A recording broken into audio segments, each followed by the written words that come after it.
Hi, everyone. Welcome to another episode of the Two Abdullahs with your two favorite naughty, bad Muslims. The two Abdullahs, Abdullah Samir and Abdullah Gondal. How's it going, Gondal?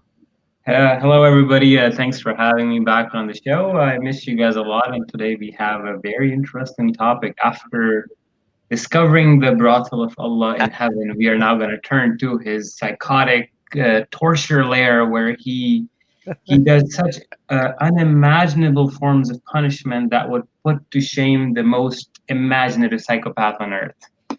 Uh, Before we begin, big disclaimer, we understand that this episode is going to be very dark in its nature with its content, so your discretion is advised because, like I said, Allah has no filter and He is very explicit sometimes.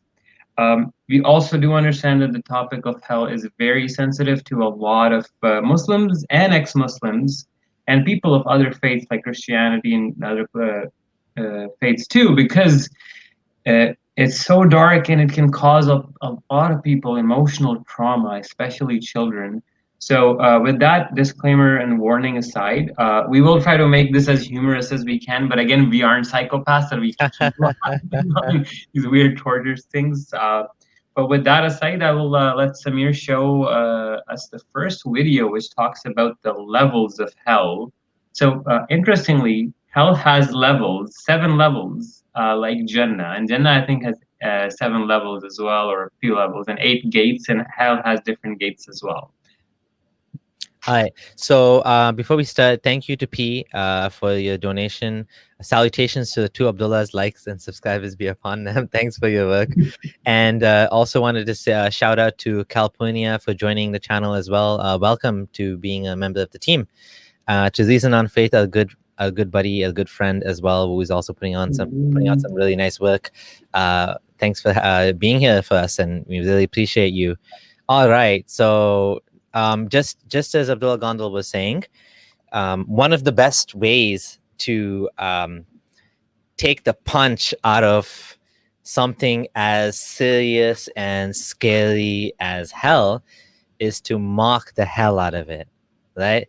When something is being used in order to terrify people, one of the best things you can do is just make fun of it, because it's not real. It's something that is made as a psychological mechanism to scare you, to make you think that you need to change your whole life and do what it's commanding. But we know it's not true. So what we're going to do is we're going to try to make it lighthearted as much as possible. And like he said, we're not psychopaths. We're not laughing at actual tortures. And just to give a little story before we start, when I left Islam, I had a family member, and this family member started crying and saying, "You're going to go to hell." And I almost started laughing, because from my perspective, I was like, you're crying for something that's imaginary. Like you guys are crying like Harry Potter is real and he's gonna shoot me with his little magic wand or something. That's how I was thinking. From my perspective as a rationalist, I was like, you guys you feel so bad for me that you're crying, but none of this is real. Like, there's no need to cry. I understand you want me to be guided, and I understand it's coming from a good place, but it's not real. So that's what we want to achieve with this episode. We want to show, where is this coming from? What was the point of this? How we'll get into some of the graphic stuff as well. Well, before we start, I just want to drop a little bit of neuroscience into it, just to let you know that what is the point of fear. So there's a part of the brain, in very simple terms, called the amygdala, which deals with these fear response and emotional responses related to these sudden triggers. So when you are experiencing adrenaline or a flight or fight response, what essentially happens is the frontal part of your brain, the frontal cortex, kind of shuts down in a way, and the midbrain takes control, which is the more instinctive part of the brain. This is a protective mechanism created by the brain when, if, for example, if a bear jumps in front of you, if you use your frontal cortex to think, it'll take too long, you'll probably die. So the midbrain takes over, and it has hardwired survival instincts. And with training, you can put people through this, so it's more protective. So once you do that, what the point is that if you're in a stress response and if you can scare the believer so much, his frontal cortex, his rationale literally shuts down. That's the whole point of it. That's what fear does to the brain. So if you can do that, like imagine you're standing in salah and you're hearing these verses of these crazy tortures, you'll get scared and your rationality will shut down and your emotional brain is fully active, and that's where it happens, the magic of fear, you know, in indoctrination. Okay, so I'm gonna start with the video that you found first.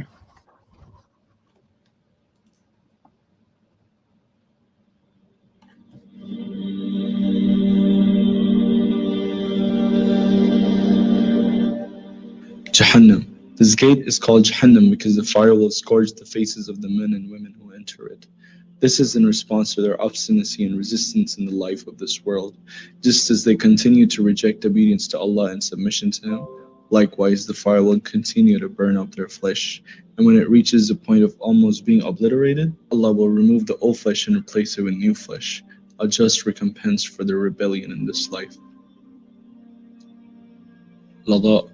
This level of hell is called Lada because the fire will eat away at their body parts one by one, both internally and externally.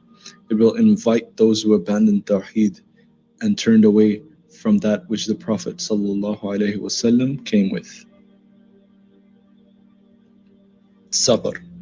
It is called Saqar because it will eat up the flesh of the human being and not his bones. There are a total of 4 things that they were guilty of, which ultimately landed them at this level of the hellfire. The first, they did not offer salat. The second, they did not feed the poor. The third, they used to talk vainly with those who talk in vain. And the fourth, they used to deny and reject the day of recompense. Al-Hutama. It is called Al-Hutama because it will shatter the bones of the human being and burn the heart and other internal organs. The fire will start at his feet and burn all the way through until it reaches the heart. Jahim. This gate is called Jahim because it is actually one big piece of hot coal that is bigger than the lowest heaven as we know it. The crimes of the one who enters this particular gate are: the first, he did not have the correct belief in Allah, and the second, he refused to give the creation their rights and he did not encourage the feeding of the poor. Sa'ir. This gate of hell is called As-Sa'ir because it is constantly kindling. Rather, it has never ceased to kindle from the moment it was created. In it are 300 castles, and in each castle there are 300 houses, and in each house there are 300 types of punishments. There are scorpions and snakes, ropes, chains, and shackles. Al-Hawiyah. This gate of hell is called Al-Hawiyah because whoever enters this level of the hellfire will never come out. In this level of the hellfire there is a mountain made of fire, and the enemies of Allah will be laid on their faces on this mountain. Their hands will be tied to their necks, and their necks will be tied to their feet, and over them will stand the Zabaniya, who are the angels that will guard this particular level of the hellfire.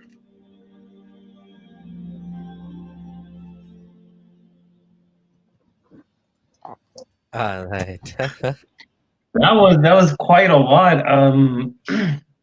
I mean, the ending with the guy's his hands and his feet, like what is like this Olympian pretzel man or something? Yeah, I feel like they're adding some extra detail that I haven't read in the Quran. Yeah, no, there's definitely some detail that's taken from hadith and tafsirs and whatnot. But one that stood out to me was this, I think one of them was it said it'll burn the flesh but not the bones, which kind of implies that Allah has like the temperature of the fire like really to the point he's like controlled, you know? Yeah. Oh man, like we toast. we we have a person, he's already converted back to Islam. Oh no, oh no. Actually, I mean, there's this movie I once watched. It's so gory. I don't know why it even exists. It's called The Hostel. Uh-huh. And all it is these kids go to this vacation in Europe or something, and they get abducted by these rich people, and all they do is just torture them in these obscure rooms. Allah made that movie. I know, I think Allah goes above and beyond that. Oh yeah. Yeah, oh yeah. So continue to next okay. Yeah, So let's move on because I mean this is just the start, man. It's just like 40 slides of just Quran and torture. So one of our friends, both of a mutual friend of ours, wrote this quote, which I thought was really beautiful. So God, who created the universe billions of light years across, more stars in the known universe than there are grains of sand in all the worlds, black holes that eat entire suns like volcanoes swallow fleas, is waiting to torture poor little humans, these tiny mass of atoms, for all time, everlasting eternity, because they didn't find evidence to believe in him. On the other hand, you, because you believe in him without even understanding the language he speaks, the Hafs Arabic, apparently, you, my friend, will have virgins, fruits, rivers of wine and ginger water, pomegranates for all eternity, forever and ever. I think that just like sums it up. that beautifully says it. It's kind of also weird that why is God so hell-bent on torturing just pesky humans for not following his commands? It's so bizarre. I mean, it also comes back to megalomania, right? Like there's one quotation that keeps popping up everywhere. It's like, God loves you so, so, so very much that he created hell just in case you don't love him back. Yeah. Yeah, and it's like with hell, there's no way to learn from your mistake. So it doesn't make sense from a rational perspective. What's the point of punishing someone if they cannot learn from it? It just makes there's no point. It's just your life is done. I mean, there's no reason, right? I mean, if technically, if you compare the concept of like a rebirth, reincarnation, that would be more just, even though it's just as made up, but it could be more logical even than saying, this like gigantic test, and then at the end you just have like one giant either punishment or the void. It's just so ridiculous. It's so high stakes. It's like ultimate high stakes, but if you get it wrong, you're just screwed. It just doesn't make any sense, right? Yeah. And the God that actually allows people to go to hell, what kind of God is that?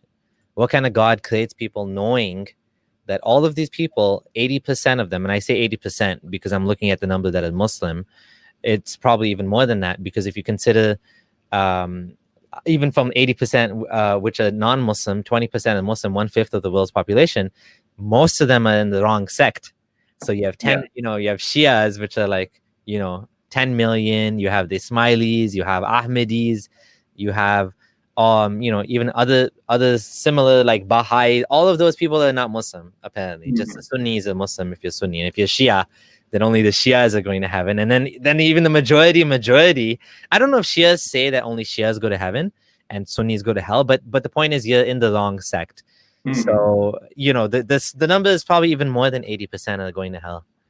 Well, I remember I don't know if it's one hadith that says to take like every 99 out of the 100 and put them in hell or something. Is it? Yeah. There's a hadith like that talks about isn't it 999 out of 1,000? And then he said, and then the faces went white, and he said, "Oh no, that's Gog and Magog. That's from." Oh man, this whole like apocalyptic this posthumous torture reward thing is so bizarre and so not thought out. Like it's so inconsistent in so many different ways, man. One of the things I found interesting is like, so Allah doesn't forgive shirk ever, right? But then it says in I think Surah Furqan, is it that yubaddilullahu sayyi'atihim hasanat, that Allah will change their bad deeds to good deeds. So if you're a kafir and you keep doing shirk, that shirk will still be forgiven, right? But then there's another category which forms a lot of debate in the theological, like the subsects of Islam, like Wahhabis versus the Deobandis and Sunnis and Barelvis. Like, can you pray to Muhammad and all that stuff too? And that could be shirk too. And then people ask, well, can you forgive that? Grave worship and all. So it's quite an interesting thing, right? Where would Allah forgive? Because it could be a contradiction in a theological sense. Does Allah say He will never forgive shirk? Or then He says, if you convert, I will forgive it. Right? Yeah, I found that hadith, and welcome to the new members, Dark Matter and Manobik. Wow, a lot of new members today. I think people are really appreciating this content. This was a hadith that you were talking about, where it says Muhammad was saying, this was in Bukhari, that Adam will say, "We're going to hell." Adam is asking about his children, and Allah will say, "Out of every 1,000, take 999." So, and then basically the people all like freaked out when the Prophet said that, like, holy metal, right? Then he's like, okay. I love how the narrator like preserved that in the hadith. And then he's like, no, guys, I didn't mean that. I just meant Gog and Magog. You guys are fine. Gog and Magog will be the 999, and one of you guys. So where's the math here? Like, what's the final number? So it's 990. Well, if you do the maths, there's been about 100 billion humans that have lived on the earth. So, Yeah. and Allah keeps repeating, وَلَكِنَّ أَكْثَرَ النَّاسِ لَا يَعْلَمُونَ لَا يُؤْمِنُونَ, that most people don't believe. Yeah. So if you do the math, it's like the weirdest divine plan or game or the Sims that Allah has created, where He made such a flawed plan that everybody of His creation, most of them just go burn in hell. That's what I'm saying. It's just like, it's such a flawed product. Humans are so flawed. I mean, who do you blame? And if you look at the math, which the master Arab did, if you look at 99%, I don't know if I'm doing this right, divide by 99.999, the number is mass. Like the number of people, the number of Gog and Magog is like what is this? 100 trillion. Like there's 100. Is that even right? So 100. I don't know. 100 billion. There's 100 billion Gog and Magog. If you had 100, I don't know if I'm because you like, just times by 1,000. Oh, sorry, it should be times 999 because That's because there's only one of us. So if there's 100 billion humans, times 999, there'd be 999 of them. So you can't even look at this number. Is insanely huge. It's 999 and 13 zeros. Well, 13 times. What's funny is there's a hadith that I didn't put in the presentation, but I randomly came across it. It's that Jahannam is a wild animal, and there are ropes tied to it on each side on the outside, and there's 70,000 angels holding the ropes from it to going crazy and eating everything. Yeah. Like what? Yeah, like this stuff doesn't actually obviously it's not really logical. Let's continue the presentation. All right. Who goes to hell? So we're talking about who goes to hell here. Indeed, Allah does not forgive association with him, which is shirk, but forgives what is less than that for whom he wills, and blah blah blah. Okay. And then another verse, Allah has cursed the disbelievers and prepared for them a blaze. And then this hadith I think is so important and so gives a lot of context that by him in whose life is the hand, by him in whose hand is the life of Muhammad. So that's a form of emphasis. Whenever Muhammad used to swear by Allah has me in his hands, he's making it like really strong, a really strong oath. He who amongst the community of Jews or Christians hears about me does not affirm his faith, his belief in that which I have sent, and dies in the state, he will be one of the denizens of hellfire. So Muhammad is saying every single Christian and Jew that knows about me and doesn't believe in me will go to hell. So this kind of poo-poos on the idea that many Muslims try to bring forward, which is that like a lot of non-Muslims will be forgiven because they didn't get the message or whatever. But it's quite clear from the hadith that Muhammad is saying, if you know about me, then and you don't believe in me, then you're screwed. And I mean, who doesn't know about Islam nowadays? Everybody knows about Islam. So internet, like everybody's doomed. and then they'll say, well, no, they don't know Islam properly. So what does that mean? They need to take an Islam 101 class from the Dawah guys where they don't tell you that you will be killed if you leave Islam. Well, and then which sect? Do you go to the Ahmadi Islam, the Ismailis, the Barelvis, the Wahhabis, which one? and then like, so what constitutes knowing Islam properly? It's just a made up sort of idea that these people will not. It's not even. Anyways, we'll get to that. But the point is that it's enough to know about Muhammad that if you know about him and you don't believe in him, you'll go to hell. Do you want to read that? Yeah. How long is hell for? And they will call Malik, let your Lord put an end to us. He will say, indeed, you will remain. And then in the next verse, do not cry this day. Well, I think I remember the Arabic. قالوا وَدَعُوا صَبُورًا كَثِيرًا وَاحِدًا وَدَعُوا something like that. Don't call for one destruction, but many. Abide therein eternally. The punishment will not be lightened for them, nor will they be deprived. Thus Allah will show them their deeds as regrets for them, and they will never get out of the fire. So one thing is that there is the argument some people pose that you go and get tortured in hell proportionate to your sins, and once you've been cleansed by the burning and punishment, then you get put in heaven. But then there's explicit verses of the Quran that add the phrase "Khalidina fiha abada," which means forever, like the word abada. So there has been a lot of discussion in theology in Islamic circles and scholars, but mostly the most favored opinion is eternally. Yeah. So the ones that said it wasn't, what Ibn Taymiyyah was one of them, the famous one, who said hell isn't forever, and he had a really weird way of coming up with how, because it seems clear for anyone that reads the Quran that it's like, and the hadith, there's more hadith as well that actually emphasizes. There's a hadith, I don't know if it's in here. Oh yeah, there we go. Death will come on the day of resurrection like a black and white lamb, and it'll stand between paradise and hell. It'll be said, "O people of paradise, you recognize this?" They will crane their necks. I don't know why it adds that part. It says, "Yes, this is death." Then it'll be said, "Oh, people of hell, blah blah blah." They'll crane their necks and they'll say, "Yes, this is death." And then death will be slaughtered. Meaning, death is slaughtered. What does that mean? Nobody can die. Yeah, it explains. Then it'll be said, "Oh, people of paradise, it is eternal. There is no death. Oh, people of hell, it is eternal, and there is no death." And then Muhammad read the Quranic verse and warned them, blah, blah, blah, blah, blah. Okay. Anyways, the point is, there's a lot of evidence that the Quran, that hell is eternal. But who is hell eternal for? According to Sunni Islam, not for Muslims, only for non-Muslims. Oh. So this because when you read it, like you said, it seems to be a contradiction. So the hadith provide a way out. The hadith says, the person who will be the last one to enter paradise and the last to come out of hell. So the guy came out of hell and he's going to paradise. He's the very last guy. Will be a man who will come out crawling, and his Lord will say, "Enter paradise." He will say, "Paradise is full." And Allah will say, whatever. He'll say it 3 times. Apparently this guy doesn't listen to Allah the first time. So the third time, he's like, "It's full." And then Allah will say, 10 times the world for you. Like, haha, there you go. Take it. So Allah seems to have a sense of torturing him for I don't know how miserable way.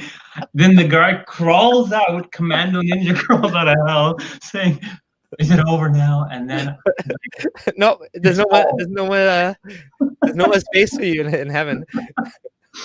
Like, this is a sadistic weirdness, man. That's a good point. I didn't think about that. Like, after all of this torture, now he's gonna put it in heaven. Like, he should be like, "Fuck you! I don't want you in heaven." And then Allah affirms. No. But you have to understand, Allah will still affirm Himself. I am the Arhamur Rahimin, even though I did torture you. It was for your benefit. Oh my God. Yeah. So this is the way that you, because there's hadith that say that Islam promises paradise. I don't know if we didn't put in that for Muslims. So then question is, why? What about hell? And here's the answer. The funny thing is, the Quran also complains that here's a funny thing. I didn't actually put this in the presentation, but the Quran complains that the Jews say the fire will only touch us for a few days. Right? Let me bring it up, because this is kind of interesting, right? This kind of goes against. Can you see that? Okay. Yeah. They'll say the fire will touch us for a few days, and then it's like, have you made a deal with Allah, or do you not? Do you say what you don't know? The Muslims now, they're saying the same thing the Quran criticizes the Jews for saying. I mean, I don't even know if the Jews say that. The irony here is astonishing. I shouldn't even say, like, Jews don't even believe in hell. Like, I don't even know what it's talking about here.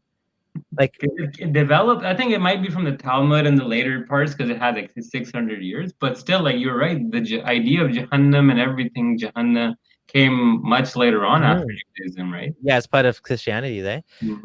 Jews don't really believe. I think they believe in a shadow world or something, but not an actual like heaven and hell. So it's interesting. Yeah, the Quran actually criticizes people that say, we only will go to hell for a short time. But then gives the Muslim the same respect. And then the Muslims say the same thing, like, "Oh, we're gonna go to hell for a short time, and as long as you say La ilaha illallah and you didn't do shirk, right? Oh no, wait till you get to 2 slides later. Okay, so this was what I was talking about earlier about those who didn't get the message. It really irritates me that modern, I don't know, many modern Muslims, for scholars, for example, Hamza Yusuf, they try to make it sound like Islam is all about like everyone's gonna go to hell, sorry, heaven, and almost nobody's gonna go to hell. Christians are not gonna go to hell. You know, that hadith that says every one of those Christians and Jews that's going to go to hell. Just forget all that. You know, somehow everyone's gonna be excused because none of them got the message. But apparently, there's going to be another sort of weird test, which is weird because apparently we were just tested. But apparently, Allah doesn't know how to test people properly. So he needs another test for the people who didn't do the test properly the first time. And in the second test, that's so unfair, man. They get to live life without worrying about heaven and hell. Yeah. And then they get a try. That's so unfair. Yeah, exactly. Right? Images of hell and all this. And I didn't put it in here, but it's in the link that it says that Allah will test them on the day of judgment, and here's the funny thing. It says that they will be shown a fire and told to jump in it. And then if they jump in it, then they'll be better off than if they don't, because apparently you have to jump in it in order to be saved. Right? That's kind of like Abraham, right? Yeah, it's kind of like Abraham, right? Yeah, exactly. It's like Abraham, right? It says, if they enter, it'll be cool and safe for them, and he will not be dragged into it, right? So, like, what the hell is this? Like, why? It is so bizarre. You have to test people, like, jump in that fire. If you jump in, you're going to hell. If you don't, no. If you jump in, you don't go to hell. What? If you jump in the fire, you don't go to hell. If you don't jump, then you'll be thrown in hell. So Allah's doing reverse psychology. Oh, you people, you guys don't listen. I throw you in hell. Okay, so now you guys jump in hell. But please, Allah, we don't want to jump. Okay, I throw you in hell. Then I throw you.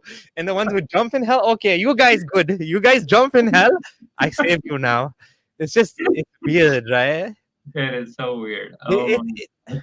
I'm guessing. I don't know if there's any logic here, but if you want to put some logic here, maybe what happened was the hadith are trying to, because it makes sense. The hadith came later, so the hadith sometimes a method of resolving the theological issues that appeared in the Quran, right? For example, if you look at the hadith about the Quran was revealed in 7 ahruf, that actually solves the problem of why is this like different versions of the Quran, right? Different variants. Right? I mean, same thing with the hadith about jihad. I suspect a lot of those hadiths were invented by the rulers. They wanted the people to, like, ribat. Ribat is something you're avoided for, which is guarding the Muslim country, the frontiers, right? It's like every day you're doing ribat, you're getting the reward of fasting and praying continuously. I mean, which Muslim ruler wouldn't want people thinking that they're getting, like, unlimited? Well, here's something interesting. Now, if for those who don't know, I was born in Pakistan, and my upbringing was in a very military, closed, like, upbringing. I know a lot of things, and one thing is that the aspect of jihad was so much asserted to these people. In fact, all these songs they'd make, like the fighter planes and all that, and the tanks, and they always use religion every time. I remember this one song where the guy is flying in an F-16 and he looks up the pilot and the names of Allah are flying across the sky. It's just, I even remember the lyrics. Holy shit. But I'm just saying that this isn't just an offshoot. This tactic is employed still to this day, the idea of jihad, by actual armed forces. So one thing is that in at least in the Pakistan army, their clerics, their imams, are actually enrolled army men. So they're paid, they're actually officers sometimes, or like not officers, but airmen and whatnot. And they have everything come to them. They have committees that approve of everything. And I've heard those khutbahs when there would be tension between India and Pakistan. Suddenly all the mosques in the military compound start talking about hurs and Jannah and fighting. So I'm just saying that it still happens. This kind of disgusted me that I went to an event. This is when I was like almost out of the door of Islam. And I was supposed to be. It was a Ramadan thing, and Sheikh Allah Syed Allah Al Syed in Toronto was making a khutbah. Not khutbah. It was like a conference, Ramadan conference, and I couldn't believe it. Sounded like, to me, it was like crazy talk. He was saying that he was talking to the Canadian army that was in Afghanistan or something. He was giving them advice, and they were like asking him, how do we fight these people that don't fear death? And he had like this big smile on his face, like, how do you fight people that don't fear death? Like evil, like laugh, not evil laugh, but it was like disturbing. Like, dude, like, is this a death cult we're talking about here? Like, oh yeah. I would say that there are aspects of Islam that are so troubling that yes, some people could say it has a fascination with death and martyrdom, and it could be in a way death cult. Yes, it's obviously very, very clear with the jihadis and the mujahideen. The amount of verses, like the other day, I was sitting and I made a 38-minute compilation of verses of violence and jihad, and like 22 minutes of it is just pure kill them, strike their necks off, their fingertips off, just pure 22 minutes of violence. Then comes the other forms of torture and violence. heaven is full no worries today. Sorry, bouncers kicking you out. Sorry, boys. You gotta tip them with hasanat, you know. All right, I'll put the slides back on. This is more fun than going to the slides. Okay. This is what is very important. This makes no sense, dude. What the hell? So this one on the left is the Messenger of Allah said, on the day of resurrection, Allah will deliver to every Muslim a Jew or a Christian and say, this is your ransom from hellfire. Like, dude. What the heck? Another narration is the Messenger of Allah said there would come people amongst the Muslims on the day of resurrection with sins as heavy as a mountain, and Allah would forgive them. How is that fair? How are those two connected in the same hadith? What is it? What is that? Like? I think he's trying to explain that people can come with, even if you're Muslim, you can have a mountain of sins, but Allah will still give you a Jew or a Christian. So what happens if because there's more Muslims and Christians and Jews, it's like waiting to get into heaven, and it's like the bouncer at heaven, the angel's like, sorry, I don't got any more Christians and Jews to throw in hell. Sorry, buddy, tough luck. You're gonna have to go to hell because we don't have any more ransom for you guys. Oh my god. The one on the right is so explicit. It says, okay, this one's even weird. No Muslim would die, but Allah would admit in his stead a Jew or a Christian in hellfire. Umar bin Abdulaziz took an oath by one who besides whom there is no God, but he thrice that his father had narrated that to him from Allah's messenger. So Muhammad, the guy was like, no, this will actually happen, to the point he affirmed it 3 times hearing it from the messenger. So don't worry, Muslims, if you're about to go in hell, Allah will save you by just putting a Jew or a Christian in there instead of you. Man, this is weird. I didn't even know about this hadith. I came across these very recently, like a couple of months ago, and I'm like, wow. The more you dig, and people ask me, well, you when you left Islam, you had like 4 issues. Now you have like 400. Yeah, try reading the Quran more and see what happens. It's like Yasser Qadhi said, it's the mother of all holes, the greatest of all black holes. Oh my god. Okay. So this is another video.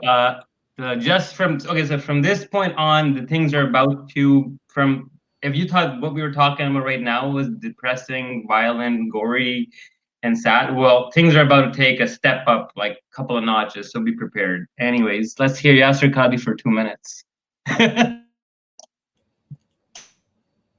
Also said he saw many of the punishments of hell. So in one hadith, the Prophet said, I saw the punishment of the one who stole an orphan's money, that they had noses like that of camels, and they would be eating coals made out of fire, and their mouths would swallow these coals, and it would come out through their anuses. The Prophet said in one hadith that he saw people who had nails of copper, And they were scratching their bodies and their faces with this, and these were the people who used to backbite. The Prophet said, I saw people, they had in front of them pure meat, and they had rotten, infested meat. And they were eating the rotten and infested meat and avoiding the pure meat. I said to Jibreel, who are these people? And Jibreel said, these are the people that used to fornicate. They would leave the halal, meaning their spouses, and they would go to the haram. In another hadith, the Prophet ﷺ said that he saw people with such large bellies that they could not stand up. They were on the ground. And animals were being brought over them to trample over them as a punishment. And when he asked who they were, Jibreel said, these were the people who would get their money from riba. And the Prophet ﷺ also said that he saw people who were cutting their own lips and their tongues with scissors of copper and scissors of punishment and fire. He asked Jibreel who these people were. Jibreel said these were the people who used to tell others to do good and they would forget themselves. The Prophet ﷺ also said, and I saw Dajjal, and one of his eyes was bloated. In another hadith, the Prophet ﷺ said that I saw Dajjal, and I will tell you something about Dajjal that no other prophet has ever told his people, and that is that his left eye is like a rotten grape. And the Prophet ﷺ said, know that Dajjal is a'war, and a'war is one eye. Oh my God. Damn. Okay, so one thing that really stood out was the guy compared spouses to rotten or fresh pieces of meat. It's like the lollipop thing, eh? Kind of. Oh, I couldn't help myself but like act out some of those things. It was just so funny. Like the creativity. Well, one thing I want to point out is why do we see so much sadistic nonsense in the Quran and so much detailed gore? So for those who don't know, like there's a huge hypothesis and theory that Muhammad has something neurological wrong with him. So if you remember from the presentation, we were talking about the revelation of Saint Brigida, and he actually was telling the same kind of violent description in hell. So there is this aspect of sadistic torture, delusions of persecution and grandeur.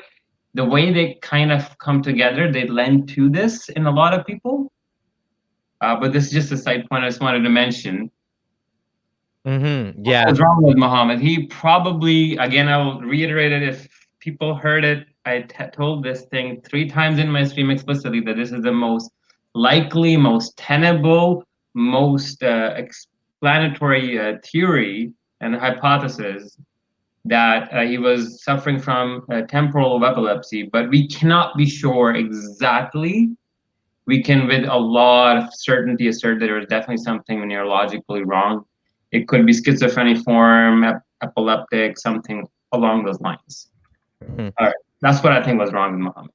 Yeah, and someone said, I'm not even laughing. This is the worst of narcissistic and emotional manipulation. Oh, we haven't even started, buddy. We haven't even started. Yeah, exactly. I think we take a call, eh? Someone else said, take a call? Is that what he said? Yeah. Someone said children's stories. Someone said they should make a device for saying Sallallahu Alaihi Wasallam. Auto-tune? Well, I think they do say it. Sallallahu Alaihi Wasallam. It seems dangerous to believe this. God is about love, not hatred. Yeah, this is the problem. Like, it doesn't really seem to make a lot of sense, right? Like that exactly. God would do something so harsh like this.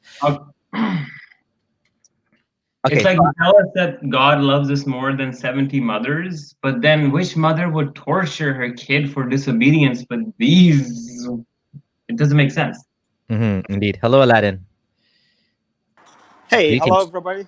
Greetings to you too. Hey, how's it going? How's the weather in Aqraba? I want to start with the Arabic word for abbreviation for Sallallahu Alaihi Wasallam. There's an Arabic word for that, and a lot of the Arabic-speaking atheists use it to describe Muhammad these days, and it's Sal'am. Sallallahu Alaihi Wasallam, Sal'am. Oh. Okay, yeah, I never heard that before. So you can use that, and the adjective for that is Sala'ima, which means the people who believe in Sal'am. Oh, yeah. Like yeah. So we figure out a way to see how to abbreviate Sallallahu Alaihi Wasallam and also make fun of it in the same time. Nice. It's very infuriating for people Yeah. who believe in Muhammad. Actually, Mhm. they hate that terminology. Anyway, the Jahannam, the Jahim, the hell in Islam. Um, I I think the Pascal wager could be flipped over, and rather than believing in God, you should look for the worst Jahannam. You should look for the worst punishment, so you could avoid that rather than trying to get the most benefit of it. I think just like a historical view of that, from what I know, Jahannam or Jahannam was a small trash place next to Jerusalem in the Hebrew history, and it was where the carcasses and the dead animals being thrown. Oh, And it was a metaphor for a bad place where people go there to die. And that's where the name came from. And probably it's also a plural of something like hello. Oh, it seems like he got disconnected. Yeah, that I think that is correct. This is what I'm showing on my screen. Gehenna or Gehennam Valley is thought to be a small valley in Jerusalem. Okay, so basically, yeah, that's what the name. Okay, sacrifice their children by fire. Oh. What the? I didn't even notice that. But okay, so we'll I don't know what happened to Aladdin. Since Ali, Fabulous E seems to have we seem to have lost. Do call back Aladdin, and we will have you back on. You seem to have lost you. Oh, he's back here. Hello. Two Aladdins. Are you here, Prince Ali? Hello. Okay, still not here. Okay. Hello, Moet X USA. I think it's Mo from Texas. Hello? USA. Oh yeah. Hello. Hello. I can't hear you. Can you hear me now? Hello. I can hear. I was able to hear you first. Okay, I guess Hello? not. Aladdin, you here? Looks like we have connection problems. Okay, we'll go back to the slides Okay. and we'll wait and see if anyone comes back because there's some connection problems, I think. All right, this is a fun conversation. Morning toast. So now we're getting into this. So this is where, Allah takes it. He says, so we will drive them into the fire, indeed those who disbelieve. Every time their skins are roasted, we will replace them with other skins so they may taste the punishment. Indeed, Allah is exalted and wise. So one thing I want to point out is this exact verse in some twisted. Dr. Zakir Naik used this to say that the Quran is a scientific miracle because this says that the skin is burned and it is necessary to replace it, which means skin has pain receptors in it, therefore miracle. So, I mean, this is obviously nonsense because people from way back, few centuries, people have been burning people for a while. They know that if you burn the skin too much, you can't feel it. Like, there's no miracle here. Yeah. The second point is this is sadistic. Like, Allah is so hell-bent on torturing them that He'll burn their skin, but He'll give them new skins every time so they can keep feeling the pain. So I mean, just keep in mind the whole time that every verse we read, I'm going to say, Bismillah ar-Rahman ar-Rahim, actually. So you get that Allah is the most merciful, most loving. But yeah, but notice the megalomania and the sadistic nature of these verses. Let's go on. Okay, those of you who called in, I'll take you in a couple of minutes. We'll do a couple more slides first. Okay.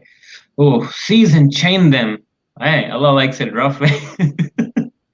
Allah says, seize him and shackle him. خُذُوهُ فَغُلُّوهُ ثُمَّ الْجَحِيمَ صَلُّوا, and then into the hellfire drive him. ثُمَّ فِي سِلْسِلَةٍ ذَرْعُهَا سَبْعُونَ ذِرَاعًا فَاسْلُكُوهُ, then into a chain whose length is 70 cubits, insert him. So people will be tied in chains the length of 70 cubits. Now, here's the one thing. Firstly, it's indicative of extreme torture where you can tie the people in a lot of chains. And the second problem is a lot of people say that because the size of the people in hell will be bigger, therefore you'll need more chain or bigger chains to tie them. So there's these two things. But yeah, no, that's just, I don't know what he means by 70 cubits insert him. Like we put in the thing inside him, like this one, thirsty camel torture. Oh, then indeed you, O those who stray deniers, we will be eating from the trees of Zakum and filling with it your bellies, and drinking on top of it from scalding water, and will drink as the drinking of thirsty camels. Allah is saying here that there's this special bitter tree which has a fruit called zakum. It's a tree in the bottom of hell, and its heads, if you were to read the other surah, it says كَأَنَّهُمْ رُؤُوسُ الشَّيَاطِينَ, that its fruits are like the heads of Satan. So it has fruits that look like little Satan heads. And people will, it's thorny, so when you eat it, it like gets thorny and it burns your inside and whatnot. And on top of that, Allah will give them boiling water to drink and then make them drink it like thirsty camels. Like, dude, the point that a human has to get to think and come up with this such creative torture is troubling in and of itself. And then attributing to a God and then calling him merciful, it's ridiculous. It's interesting that Muhammad actually did something in his life, apparently, according to the hadith. He burned people's eyes out and, crucified them and left them to die in the desert. So he was pretty barbaric himself. And then beheaded a whole tribe of kids. He tortured Kinana for his buried treasure, and slept with Safiya the same night he killed her. Anyways, so okay, before we get to the next one, should we actually, let's do some more and then we'll take the calls, because I don't want to, this is all on the same topic. Oh shit, and more camels. Damn, Allah has a camel king. Why is this camel in torture? I want to know if there's any hadith Muhammad doing stuff on the camel. Okay, it says, proceed to a shadow of smoke having 3 columns, but having no cool shade and availing not against the flame. Indeed, it throws sparks as huge as a fortress, as if they were yellowish black camels. What? What does that even mean? So I guess there's this fire, and when you light fire, right, like the coal or something, you see these sparks. Maybe it's just like yeah. And I guess the sparks are like big fortresses, but I guess those fortresses are shaped like yellow camels. So weird. I'd just love to see a painting of this, like camel, spark, fortress, fire. Like, what the hell is this? Camel humping. Weird. I mean, if you think about it, like, I've read this surah like so many times without thinking twice, and I think in the back of my mind, I'm like, what does that even mean? Oh my God. But now we're actually like sitting and laughing at it. It's like, what does it mean? Like, it's so weird. I just want to read a couple of comments because some really fun comments here. Allah has Jacob says Allah has more criminal records than Satan. Well, actually, if you think about it, Allah will torture and burn more people than Satan ever could imagine. Allah puts every psychopath to shame. He's the biggest psychopath of all. Oh my, that's actually a really good point. I swear I'm gonna have nightmares tonight. Bilal, just do your Ayatul Kursi, it'll be fine. From the baswasa of shaitan from hearing the Quran. Ryan says I was suffering. Who's the bad guy here? Actually, the lines are very blurry. What happened? Who's the bad guy here? Lines are very blurry. Oh yeah. Yeah, I know. It does seem like Allah's the bad guy, isn't it? Almost. Oh wow. Oh. And this is what we're joking too. Listen, dude, be careful the way you read the verses. Makes me want to convert. Yeah, I know, eh? We were joking about this before. What if people actually like, oh my God, I'm so scared. I'm gonna go back to Islam. Afif, a regular viewer said, isn't burning people and torturing them the definition of merciful? It's the epitome of mercy. You can't get it. In fact, the Yaqeen article talks about this, and it says that Allah burning you is like a surgeon trying to remove an infected limb off of your body. He's taking the sins off of your soul, purifying you by torturing you. Just try to make it make sense in your... Okay. Yeah, hold on. I'm gonna see this. What? Oh, what? Geez, a bunch of donations too. Sorry for this being off topic, but I want to know what Gondal plans to do after getting his PhD, research or teaching. Also, when does he finish? What made him choose neuroscience? Also, keep the mustache. Gondal looks great on you. Thank you. So, firstly, my background is in pharmacy. So I'm starting from scratch in neuroscience. So it's gonna be a while. Also, like, so it'd be a bit till I finish my PhD, and depends on what I do, what research I do. I haven't decided if I'm gonna stick with like, am I going to neuropharmacology because it ties in with my pharmacy background very well. Again, am I going to epileptology or study of consciousness and comatose states? There's just so much to do, right? And there's molecular neuroscience. I'd say about 10 years, maybe I'll finish, maybe in 7, who knows. What made him choose neuroscience? I like to know everything about the thing that lets me know anything. That's one of the reasons, is because it's a fundamental aspect of human experiences. If you can understand that, you can understand a lot, and it has amongst one of the most severest ramifications for philosophers as well, in the idea that how neuroscience is coming up with its conceptions of sense of self and whatnot is just so vividly different from what we've known in the past, that the ramifications are that. And it's also very complex, so I like complexity and understanding the brain.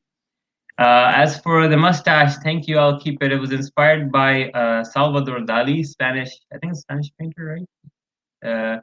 Big mustache guy. His mustache would sometimes go to his ear. I'm not gonna make it that long. Don't worry. But thank you for the compliment. And thank you kindly for the Thank you donation. so much for the donation. Thank you. Very generous. And I met Allah and Jesus in the red light district. Yeah, what the heck is this kind of comment? I don't know if I want to read this on the air. Yeah. And I'm gonna go to the next one. But thank you for your knocks. Don't know what currency that is, but I appreciate it. Thank you. All right. Okay, I need to get that off the screen quickly. Okay, there we go. We'll take the calls before we get back to the topic again. Mo, you don't have a mic. I cannot add you. You need to fix your mic before I can add you. I will add Dark Matter and then Eve. Dark Matter, can you just turn off the video while you watch? Hello. Hello. Hello, Dark Matter. I want to read this on the air. Yeah. And I'm gonna go to the next one. But Okay, I'm gonna have to move you for 1 second because I'm hearing my video. Eve, hello, Eve. Hi. Can you guys hear me? Yes, we can hear you. Hi, how's it going? Okay. I just had 2 questions. I don't know if you guys are gonna get to it in like later on. But just I wanted to know if there were any parallels between the Muslim hell and then like the Christian hell, if Muhammad also borrowed from Christianity in regards to that. And then the second question was, there's something I heard about when I was younger growing up. People told me that if you were in hell, you would sometimes be granted shade underneath a tree that was a little bit like outside of hell, but I don't know what that was about, and I just wondered like who that applied to. That was all. Okay, thank you for your questions. Thank you so much. For the first one, Christian hell, I think it does borrow a few ideas. In fact, if you look at the evolution, like it kind of grows from this valley in Jerusalem, like we were talking about, and then when Jesus comes along, it becomes like a lake of fire and other tortures, and then it keeps evolving after Jesus and other writings, and then by the time you get to Muhammad, it also has the Arabic mystery and folklore there attached to it too. We won't be getting into the details of the borrowings and stuff, but we will get into the details about the least punishment and the least punished person. So the least punishment, I think, is mentioned about the prophet's uncle, where he would get sandals or of coal, and he'll wear them, and it will make his brain boil. That's the least punishment. I know it sounds really crazy, but that's the least one. There's this other one I've heard for the uncle of Muhammad. I don't know if it's authentic, where because he helped Muhammad, Allah will turn one of his pinky fingers into water so he can like rub it in his mouth or something to ease off some of the torture pain. If that answers the question. And in regard to the other question, there is this concept of shade on the Day of Judgment. Allah will give shade to so many sorts of people. There's people that, you know, that the man who didn't do zina, and the man that like, and the people that, you know, whatever. There's a bunch of categories. But in terms of the tree, there is a tree. I just saw it, but that's not connected to the shade on the Day of Judgment. There's just a big tree. Oh, here it is. There's a big tree in paradise.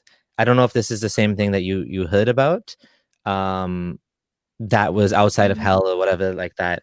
But it might just be like an apocryphal story, meaning, you know, like that in the culture, in the popular culture, there's a lot of stories that are created that people, you know, share, but they're not necessarily from the hadith, right? Could be, I don't know. I'm having a hard time finding any kind of record of this tree in between hell and heaven. There is something else, which is the place mentioned in Surah Araf, which is kind of like a dangling place for people who are neither in hell nor in heaven. So they kind of just stand on a middle place and they can see both of the sides. And it's weird because I don't know why this occupies a bunch of verses in the Quran. And it's like Allah is waiting for them to like make a decision on their thing. So maybe they're waiting. They're not being punished or being rewarded. So it could be. It seems like a lot of crossover happened with ideas. Yeah. Thanks for your call and for your question. Thank you so much. I never studied actually the Christian idea of hell, so I don't even really know the answer to the commonality or if there's any. It does seem like a lot of the stuff in the Quran is very specific to camels and dates and whatever Muhammad was thinking about, I guess. So yeah, thanks for your call. Thank you so much. Bye. Bye. I'm gonna try Dark Matter again. All right. Dark Matter, hello. Yeah, hi. Hello. Can you guys hear me? Yes, perfect. Oh yeah. I can't say my name. I just want to go by Dark Matter. I wanted to share a few ideas about why hell is so tough. I think one of the reasons is because if you have a theory that is not true and you don't have any way to prove it, the best way is to back it up with threat. So if you back it up with like absolute threat, no one is gonna refute it. So basically it's a way of like enforcing an idea that is not true, but for that's why it has to be very so convincing, so backed up with threat. So I think that's one of the reasons the hell was described so brutal. And another thing in Islam, I think whenever we use computer, everything we use, they can track us, they know everything about us, all information and everything. So that through that they can really control each and every human being on earth. So in the earlier stages, when religion came into being, especially Islam, so the way the practices of Islam, the hadith, everything is designed in such a way that every Muslim is controlled, because they didn't have computer, they didn't have AI, artificial intelligence back then. So the only way, the primitive way of controlling human beings, according to the way Prophet Muhammad wanted, because Islam is nothing the mind of Prophet Muhammad. So you want to make sure everyone is controlled. From going to the bathroom, anything you do, it's under his prescription, the way he wants it to be. So that was a primitive way of controlling. Now we have AI. It's easier, but that was I think the idea originated from religion, where you can control the masses using. Yeah. Well, Karl Marx did say religion is the opium of the masses. It does make sense, actually. I think that's a very good quote. Very pertinent, very true quote. I don't know how AI is controlling us. I hope AI is not controlling us yet, because it's not controlling, but it has information. When you use the different social media sites and everything, they have a psychological profile of everybody. Yeah. Now, if anyone wants to use it to their benefit, they can use it, but they are not religious leader. That's why they're not going to use it. Yeah, there are social and ethical challenges with the amount of information that social media has about us, and that is a valid point. I don't call that AI. That's not really AI.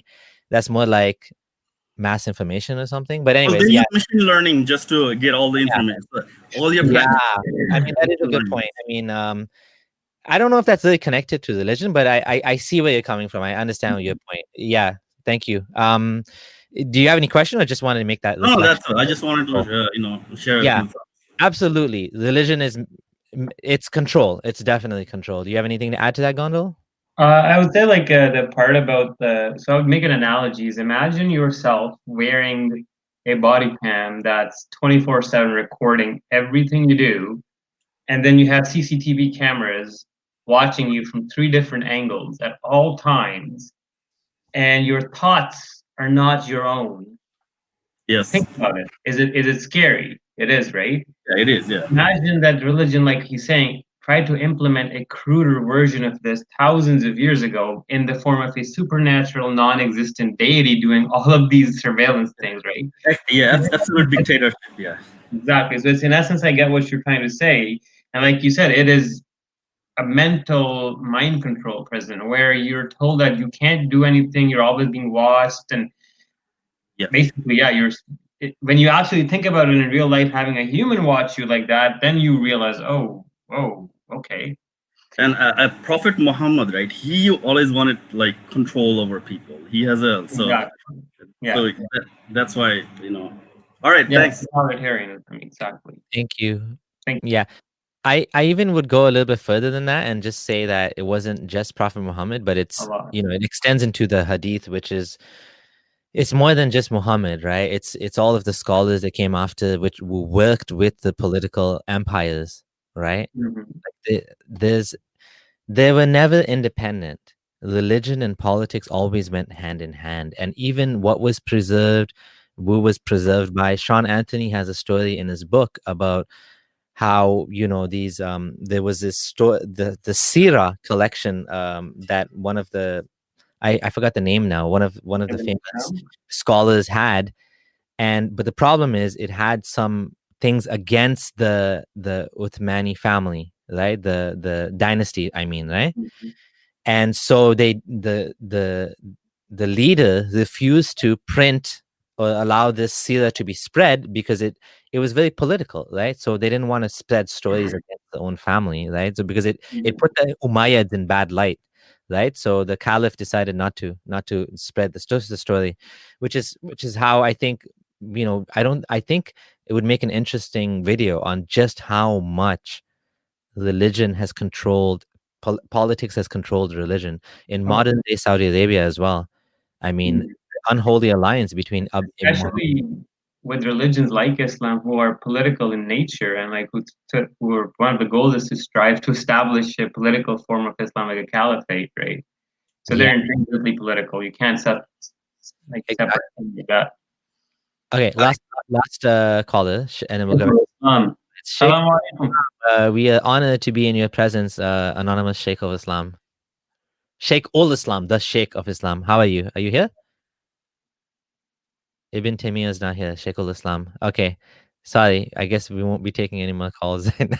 Let's get back to the presentation. Okay. Crush their hearts with fire. Oh, so this is Surah 104:4. No, he will surely be thrown into the crusher. And what can make you know what is the crusher? Crush. Narullahi munqada. It is the fire of Allah, fueled. Allati tattali'u ala al-af'ida, which mounts directed at the hearts. Innaha alayhim mu'sada. Indeed, hellfire will be closed down upon them. Fi amadim mumaddada, in extended columns. So these are surahs that little kids memorize. Yeah, I don't know. Yeah, I've memorized. I can close my eyes. I still remember these surahs. The last part of the Quran. Still remember it. What great wisdom to memorize and to spread all over the world. And the thing is, like children. I mean, in Pakistan, we children don't really know because we're just reciting the words, so we don't understand the Arabic. But Arab children, yeah, they know. They'll get it. Yeah, some of it. Yeah. It's very, very dark. And kids, I know so many kids. In fact, I know. So I remember this is what my grandfather used to tell me. And this was about 10, 15 years ago, maybe, when I was young and I was very religious. And he told me one thing over and over again. He said, do not read any book written on the description of hellfire. You will go crazy.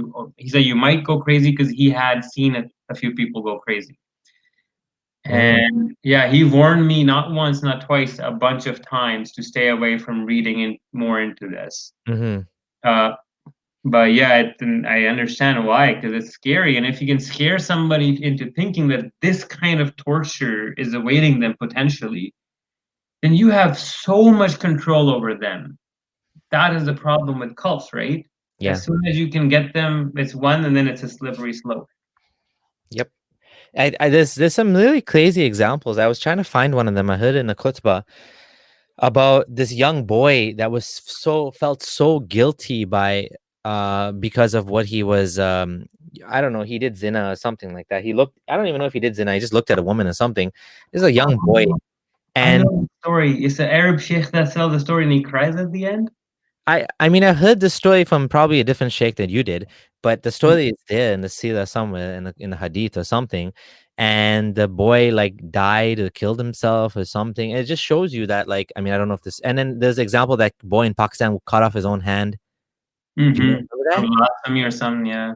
Yeah. So I mean, it does this the guilt, and then if it's true, the hadith about the woman who admitted to doing zina and she was stoned to death. I mean, the religion can put massive guilt on you, right? And it's crazy. To the point where it's self-harm. Like what you've essentially done is, there was this lady, you've convinced her that there exists this unverifiable supernatural God, and he's pissed at her, so therefore she needs to kill herself. And she does kill herself. It's all sorts of fucked up. And I don't know what else way to explain it. And the point being further is, you're taking the mom away from the child. Yeah. He needs her. Yep. You're creating an orphan, another Muhammad. Because why is Muhammad like this? Why do we see constant verses about orphanage and whatnot in the Quran? Muhammad was an orphan. He lost his dad before he was born, his mom when he was 6, his other uncle when he was a little older. He was moving around, and we all knew what happened to orphans back in the day. So that's one of the reasons you'll see him constantly come back to it a lot. Yeah. I could feel the rage. And for those who disbelieve in the Lord is the punishment of hell, and wretched is their destination. It just gets tiring. It's like the same thing over and over and over and over, isn't it?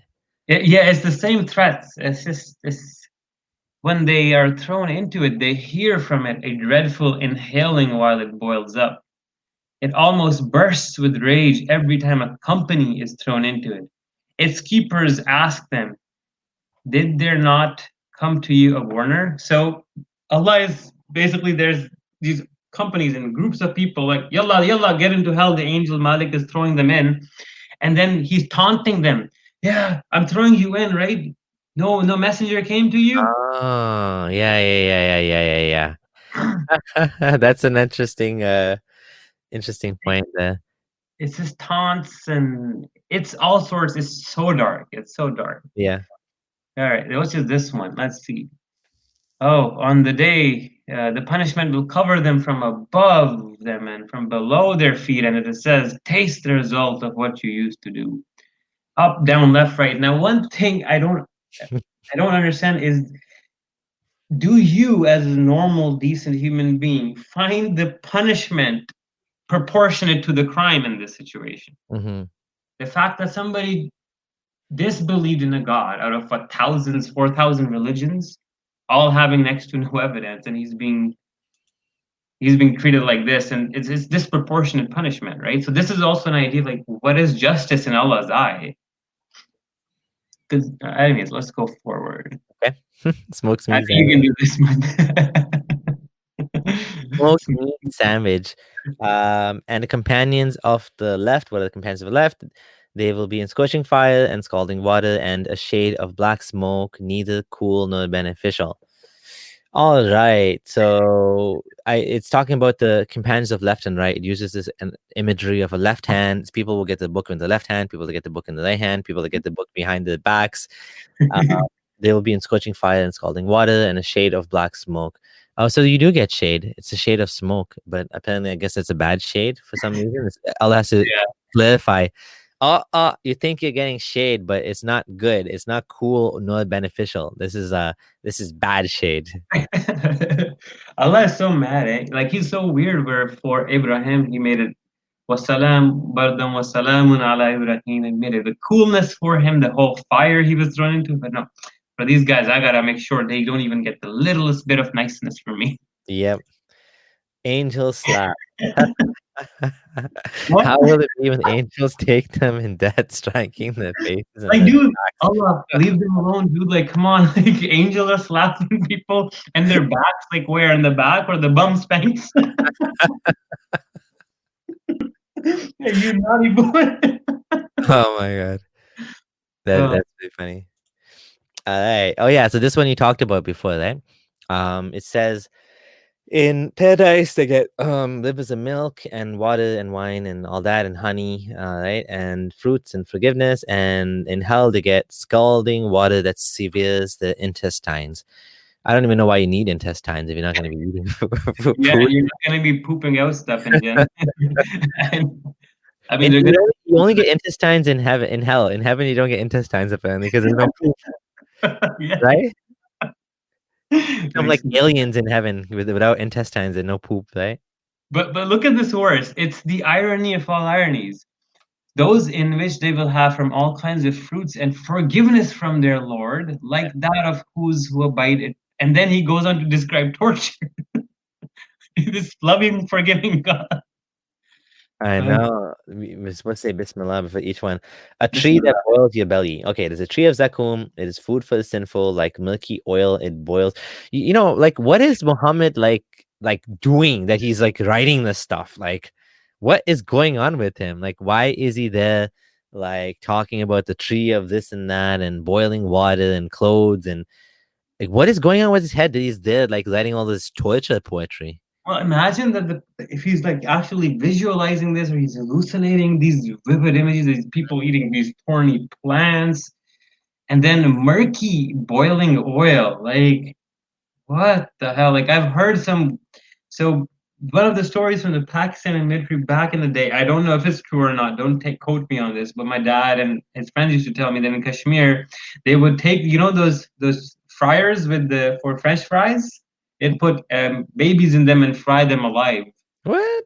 Yeah. What the hell?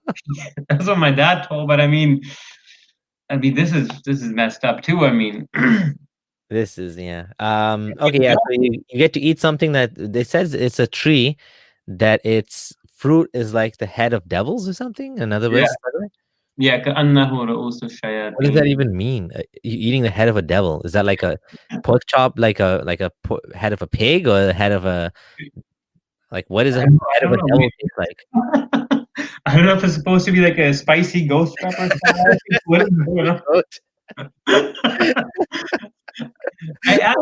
I'm like surprised. The only thing Allah didn't put in his menu of torture was spice.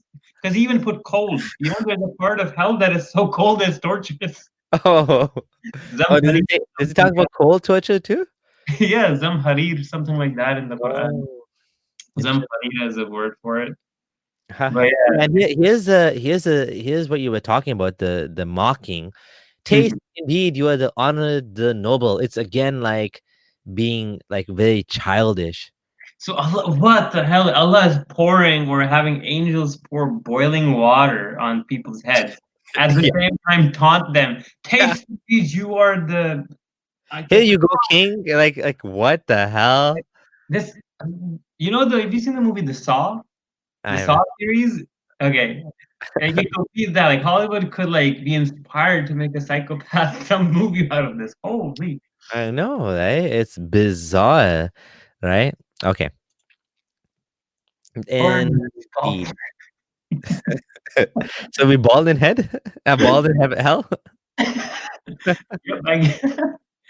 by no means it will be the fire of hell. كَلَّا إِنَّهَا لَظَى نَزَّاعَةً لِلشَّوَىٰ. Taking away, burning completely the head skin. Damn. But the problem is that there's no pain receptors in the brain, eh? Oh. So here's the funny bit. How will the bubbling of the brain be painful? I'm just kidding. Yeah, I know. Eh? Just joking. Someone's asking, is it the Quran or from Hadith that the tree that boils No, your this is all Quran, my friend. Yeah, this is all Quran we're quoting. When you see a number that's like two numbers and then another two numbers or three numbers, that's quoting from the Quran. And these are Sahih International is a translation, Muslim Khan's a translation. These are all Quran words. When it's Hadith, it says like volume this, book that. So this is all Quran. Yeah. So where are we? Okay, so this one. Face plant. Boom. Oops, what happened here? Indeed, the criminals are in error and madness. Wait, oh, what? Wait, I forgot totally this. That Allah literally calls unbelievers and as mad as crazy. Oh wow. That's a new insult I'll add to my list of insults that Allah calls us crazy while his prophet is riding a donkey to heaven or whatever. And the day they are dragged into the fire on their faces, taste the touch of sucker. So the sucker is one type of fire we initially talked about, but I don't like, what is this going on? Like, you throw them on their face and then the angels put the 70 cubit chains around them and drag them around like yo-yos in the hellfire? Like, I know, right? It's weird. Like you said, it's not proportionate for sure, eh? Need a lip job. What?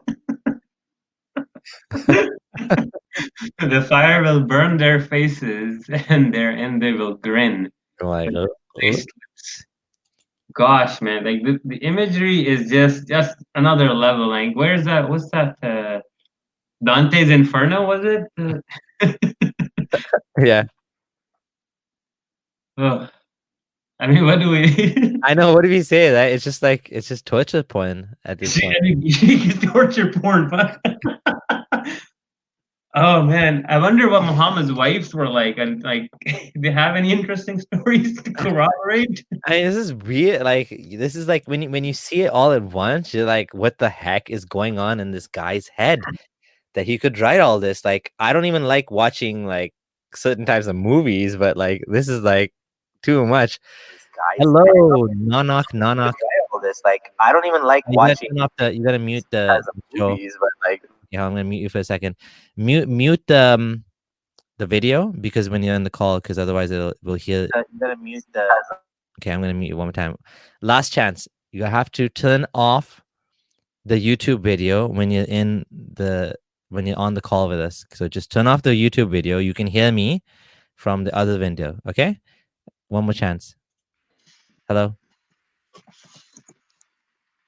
Hello. There you go.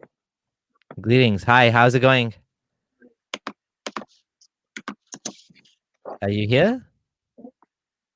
You have the air. You're on the air. 200 people are here. Would you like to say something? Wow, fuck your bitch, you fat motherfucker. Okay, that was really childish. You're putting loud music. Okay, bye. That was bad. Oh my god. And banned from studio. Okay, that was pathetic. Was that the kid that's like comes in every time? Cheerleader. Is that you, Zayn? Is that you? Was that you? Want me to read Quran for you, buddy? I've been reading so many verses. I can recite for you right now. Come on, let's show the next slide. I'll recite for you. Oh my god! I mean, I don't mind talking to people, but why be so petty like that? It's just, oh my god, Jesus! I'm calling the Lord's name in vain. I apologize. Okay. All right. Okay. So this is a noisy hell too, right? It makes a lot of moaning and groaning. Having an orgasm. It's like, I'll read it in Arabic for him first. I'm not gonna recite it. إذا رأتهم من مكان بعيد سمعوا لها تغيظا وزفيرا وإذا ألقوا منها مكانا سيقا مقرنين دعوا هنالك ثبورا لا تدعوا يوم ثبورا واحدا ودعوا ثبورا كثيرا. Good. Was that good Arabic? Like, I don't know man. how this is a measure. Like, I don't know how this is relevant. Like, actually, I've actually met people who contest that Sheikh Mashari, Rashid al-Afasi, and Sheikh Abu Bakr al-Shadri, Yeah. these melodious recitations of Yeah. because they imitate music. I know. It just shows you when you go to extremes, like everything becomes haram, even freaking Quran. Well, actually, here's another one. So there's this verse in Surah Ahzab where it says that the women should lower their voices in front of men. So many scholars in Pakistan I know of, I could name at least 4, told me that the voice of the woman is an aura and she cannot recite the Quran even in a nice voice in front of men. Yeah. Yeah, and there's actually Quran recitations I've seen on YouTube where it's a woman and she actually recites nicely. It sounds nice. It's just it's unfortunate that, you know, in Sunni Islam, because Ismailism doesn't do that. But in Sunni Islam, women are not allowed to lead the prayers, not allowed to lead Quran in front of men, any of that stuff. In Ismailism, you know, women are allowed to lead the prayers, right? It's totally different. It's so they don't get that sort of, they're not demoted like that, right? But Sunni Islam, unfortunately, they demote that. I just want to we'll take one more caller. I don't know how many slides we have left. I'm just going to read some comments in here. Exodus 21v20, who is a supporter, a financial supporter. Hey, thanks for your comment. I don't agree that Arabic sounds evil. I think that must be some association you have. There's many beautiful Arabic songs. There's many beautiful, there's a lot of beauty in Arab culture. I'm not anti-Arab in any way whatsoever. I think there's even the Quran, freaking Quran sounds beautiful. If you listen to Surah Faqaf, and some of the Surah Rambo and some of the other ones that we were planning to come out with, they sound nice. They actually sound nice. It doesn't sound evil. It's just, it's actually sing-songy, right? I mean, I know some of the letters are like, they're like, you have to really like back of your throat almost. But appreciate your support, man. Thanks for continued donations.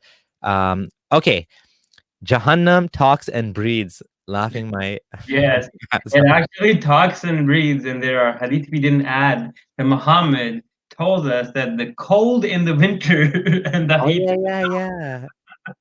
It comes from hell, right? Yeah. The breath. You have a fever, that's from the heat of hell too. So. We should have covered those. Oh man, you know when we start talking about it, all these things come to your mind, eh? Mm-hmm. Yeah, when doing research, you don't think about it. Yeah. Hell sounds naughty. You might have to take a trip. Right. Aladdin, hello. Yeah, hello. Can Yes, you hi. hear me? Oh, you can hear me? Yes. Okay, good. You see, that's the first time I passed by your channel, actually. And I'm a Muslim, alhamdulillah. Oh, wow. That's the first time. I don't know how come I just passed. I saw it live, so I came in. Oh, thanks for joining us. I've been here for almost 15 minutes, past 15 minutes. So I've seen that your guest is very proud of his mustache, by the way. He's really proud of his mustache. He's so proud of his mustache. Huh?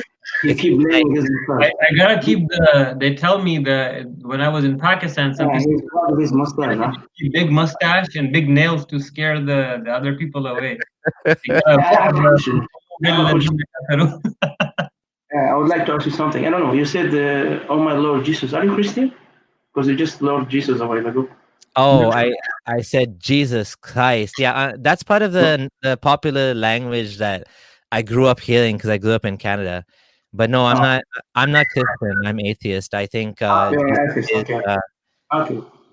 So I'm just curious. What's the point of all this you're doing? I mean, you're trying to provocate Muslims somehow. I mean, the way you are using Islam or you're making fun of Islam, I don't think that it's acceptable for any normal mind, with all due respect to you. So what's the point of this? Are you trying to provocate Muslims or you're trying to... So one point I'll reply to you is why we do what we do. So the point is, it's also that we as ex-Muslims are persecuted and punished with the death penalty almost in 13 Muslim countries, right? And we go through a lot. Then the Quran itself, now I'll ask you something that's very important to understand.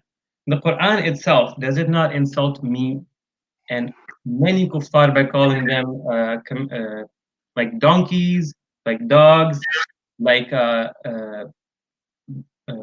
like disbelievers who are worse than animals, they're najas, they're filth. We came across a verse that calls this crazy, deaf, dumb, blind, loser. Don't let them near Masjid al-Haram. So when Sharul Bariya as well, the worst of creation, when you put all of those together, our point today is to show you that when you mock an idea like hell, you bring out the absurdity. Okay? Now I'm going to ask you something important. Did not Ibrahim alayhi salatu wassalam go to Nimrud and then take his stick and break all the idols and then give the stick to the biggest idol and then say to him, when the people questioned him, it's you who did it. He said, no, ask the biggest idol. He was mocking their gods, right? But what was the point of that mockery? Because it brings forth a point and it highlights the absurdity. So, and even Muhammad did more than just mock. He broke he committed blasphemy of the state religion. He broke the 360 idols. He sent armies to Ta'if. He sent armies to break the idols at Ta'if. And there was another one, Lot. I think it was a Lot. I forget. There was a few. Says the one Kaaba he actually had destroyed as well. Yeah. So can I say something? I'm just listening. I don't want to interrupt you. First of all, your name is Gondal. Gondal. I don't know where did you get the story that Abraham gave the stick to the biggest idol and he told him ask him. Does it say that in Islam? That he gave the stick to the biggest idol? Does it say that in Islam? No, excuse me.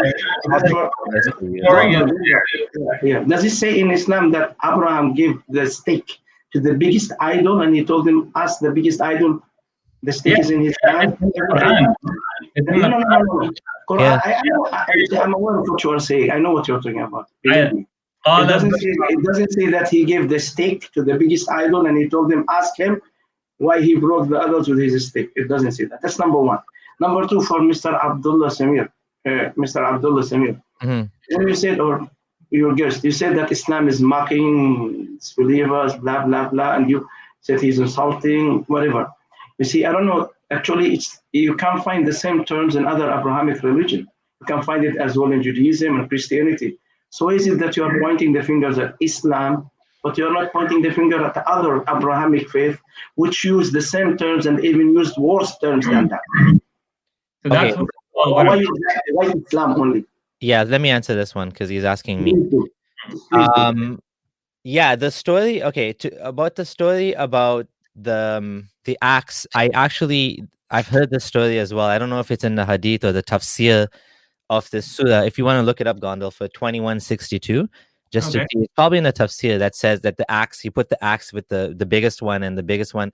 I mean, whether or not he gave the stick to the biggest one or not is beside the point. The point is, it's actually quite offensive to break other people's idols and then to say your God did it, whereas they all know that these are actually not the actual gods that can walk around and break idols. They're supposed to be like a representation of the greater reality that they're worshiping. In terms of why do we talk about Islam, we can talk about whatever we want to talk about. I don't need to justify to you why I spend my time. It's my life. I can do what I want with my life. If I choose to talk about Islam, one second, I'm not done yet. I'm just going to mute you. Sorry. I don't have to justify what I do with my time. What I do because I think it's worth it. I believe that Islam is bad for the world. It has a lot of bad things in it. It's an inspiration for terrorism. It has misogyny against women. It has a multitude of unscientific and terrible ideas. It holds back the world from progressing morally, ethically. It has immoral values and teachings, for example, allowing children to be married. Many Muslim countries to this day, they don't allow, they will not reform the marriage laws because they say that Muhammad married a 9-year-old. So we cannot change this, because if Muhammad did it, then there's nothing wrong with it, right? To marry a child. And of course, other Muslims will disagree. Why do we not talk about, this is the last thing I'll say, and then you can respond. Why do we not talk about Christianity? Well, this is the first time you're coming on my channel. You've never heard of me before. How do you know I don't talk about Christianity? You don't actually know me.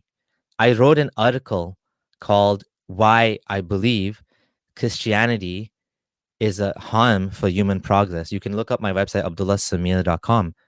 I've debated Christian Prince. I had a conversation with him where I told him, dude, your Bible makes no sense.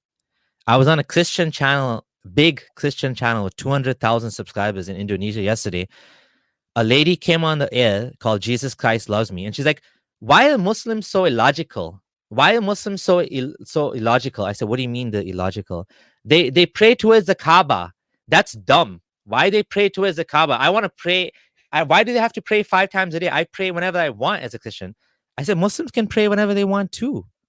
There's no limitation that you can only pray towards the Kaaba. That's for the 5 daily prayers. But for the actual optional dua, you can do whenever you want. And I said, you're telling me your religion is logical? And I said, all religions are illogical. So I think just to be fair, you shouldn't assume things about us if you don't know us. And if you want to ask if we are provoking Muslims, yeah, I think we're provoking Muslims to open their mind and to think about these things. And yeah, that's all I have to say. So I found the tafsir of it's in a tafsir ibn Kasir of the same verse. It says that it was said that he put a hammer in the hands of the biggest idols. The people would think that it had become jealous on its own account and objected to these smaller idols being worshipped, so it had broken them. So. Okay, so there you go. You got the answer to both of those. Do you have anything else you want to say? You want to, may I speak? Yes. By the way, Gandalf, Tafsir ibn Kathir is in front of me. You want me to read it for you? I have it right in front of me for the verse that I have it in front of you in Arabic. Okay. Yeah, sure. Does it say that he gave the steak to the biggest and he told him, ask him, why did you break that? Does it say that? Does it say that in the tafsir? No, does it? You came to a conclusion. You came to a conclusion that the tafsir says this. That's what you're trying to do. Okay. That's for you. Okay, hold on. It's right here. No, I'm not reading the English. I have the Arabic in front of me. With all due respect, I don't have the English. You want me to read you the Arabic? If you understand Arabic, I'll read it for you. I read the Arabic tafsir. I have it right in front of me. I'm aware of the verse that he quoted. Actually, Abdullah, you quote the wrong verse.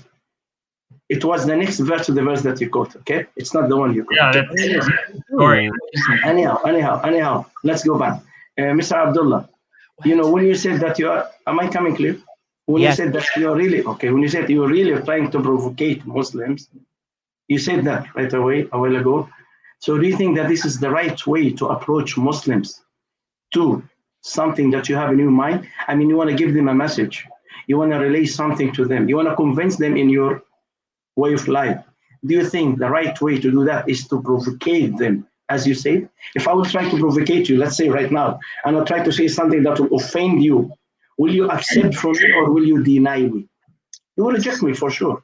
So why don't you change your method and try to approach Muslims in a better way so you will let them listen to you, not turn against you. So what you are doing here, you are trying to create a war between you and Muslims.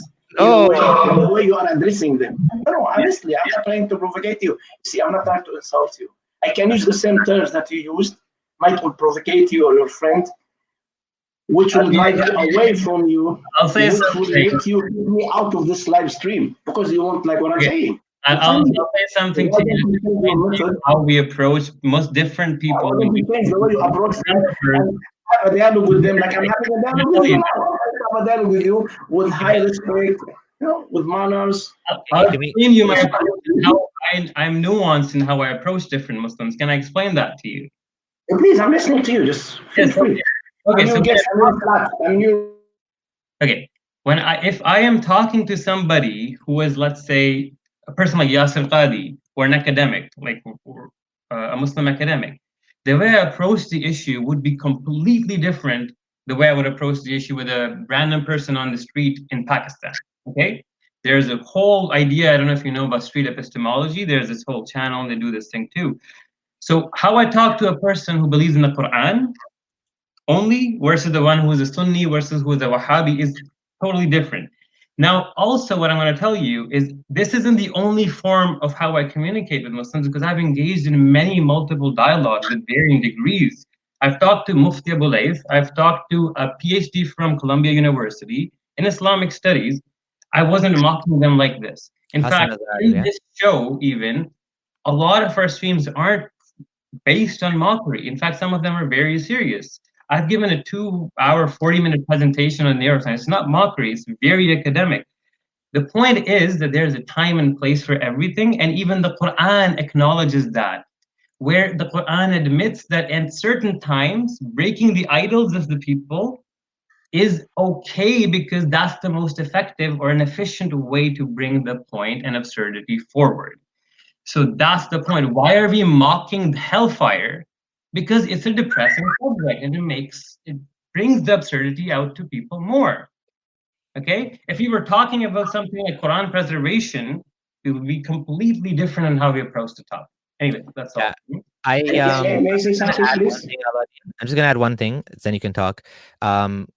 Again, you don't know us. Like, you don't know us. Go look up another channel, Exmuslim channel, and compare it to my channel. You will see that my approach is totally different. But at the end of the day, if you choose to be offended, you can be offended. I'm offended by many things in the Quran. So what? Live and let live. That's what I have to say. Right? Okay, may I say something? Sure. Okay. First of all, Mr. Gondal, I hope that I won't offend you. Please don't be double standard. You are a double standard person. You're allowed to be offended, and he's allowed to be offended. Everybody's allowed to be offended. You are a double standard. You are a double standard person with two faces. With all due respect to you, for me, according to my understanding, I call this as a hypocrisy. If I'm talking with an academic, please allow me to finish. You see, if I'm talking to an academic man, like you mentioned some names of scholars, so therefore you will approach them in an academic way. But if you are talking to others, you won't. You see, you just admit that you're mocking them. But that's why I'm mocking them. So the point here, you know what I'm trying to say here? Why is it why don't you try to be? Why don't you try to be an academic? Okay, here there's a local imam. Does he give the khutbah the same way he speaks to the person who asked him a question in his mihrab alone? Gondal, please, I did not interrupt you. I did not cut you off. So can you please finish my point, please? Oh, I thought you were done. Finished. Please, thank you very much. Thanks a lot. See, that's point number one. So why don't you try to approach all the same way you approach academics? So the academic speaker that you mentioned his name, Yasser Qadi or something, he accepted talking to you according to you spoke to him. I don't know. You said that. So he accepted, I don't know, you mentioned some names. Let me finish, please. They accept to talk to you because you approach them in a better way. So why don't you do this when you talk to other Muslims? So you'll have the chance also to communicate with them. That's number one. Number two, you made a, let me finish. You made a mistake when you said Qur'ani, Sunni, and Wahhabi. You said that. You see, they are different. They are Qur'ani, Sunni, and Wahhabi. So you divided Qur'ani from Sunni and Wahhabi. Do you know that Wahhabi? Let me finish, please. I'm trying to read the words that you are talking. I'm trying to repeat the words that comes out of your mouth, not my words. You said a while ago, different, like Qur'ani, Sunnis, and Wahhabi. So when you said Qur'ani, Sunnis, and Wahhabi, you divide them to three different groups. By the way, Wahhabi call themselves also a Sunni. I know that. So when you say Qur'ani, Sunni, and Wahhabi, you are trying to tell me that Wahhabi are not Sunni. That's another mistake that you made. You're playing a game of semantics. I don't want to get it. I know I can go into detail where there's the Deobandis from Deoband, there's the Barelvis from the Bareli Sharif, then they have Imam Ahmad Raza Khan, then there's Imam. I can keep. Okay. You obviously have a lot to say, and you're going on and on. Like, either you let us respond. Like, we don't want to hear you ranting for 5 minutes. Like, just make a point and let us respond to it. He didn't say there's Quranis, Sunnis, and Wahhabis. That's not what he said. And yes, we know that. I used to be Salafi myself. Yeah. Right? Ahlul Sunnah. They call themselves Ahlul Sunnah wal Jamaat. And they believe they follow the righteous predecessors, right? The Salaf, Salaful Salihin. Yes, we know that. We're not saying they're not Sunni. We're not saying that. You're obviously... Okay, he's gone. Okay, he gave up. Yeah, he was reading too much into things that feel a little way too much. I was happy. Muslim call it, man. That's what we're doing. Like, we want, like, I'm like, great. Now, I'm kind of... We showed him our side at least. Like, we showed him the I think he's a little bit too butthurt. And I wanted to tell him, I wanted to respond to him. If you're still listening, buddy, don't tone police me. I'll say what the fuck I want.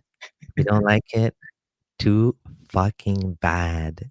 Because guess what? Allah did the same thing. And he No. Guess what? This is my channel. Exactly. If you don't like it, fuck off. Yeah, exactly. I don't need to justify. I don't need to justify to you. But I mean, I get if he's really giving us advice, he's not giving us advice. He He's has no idea. leading us.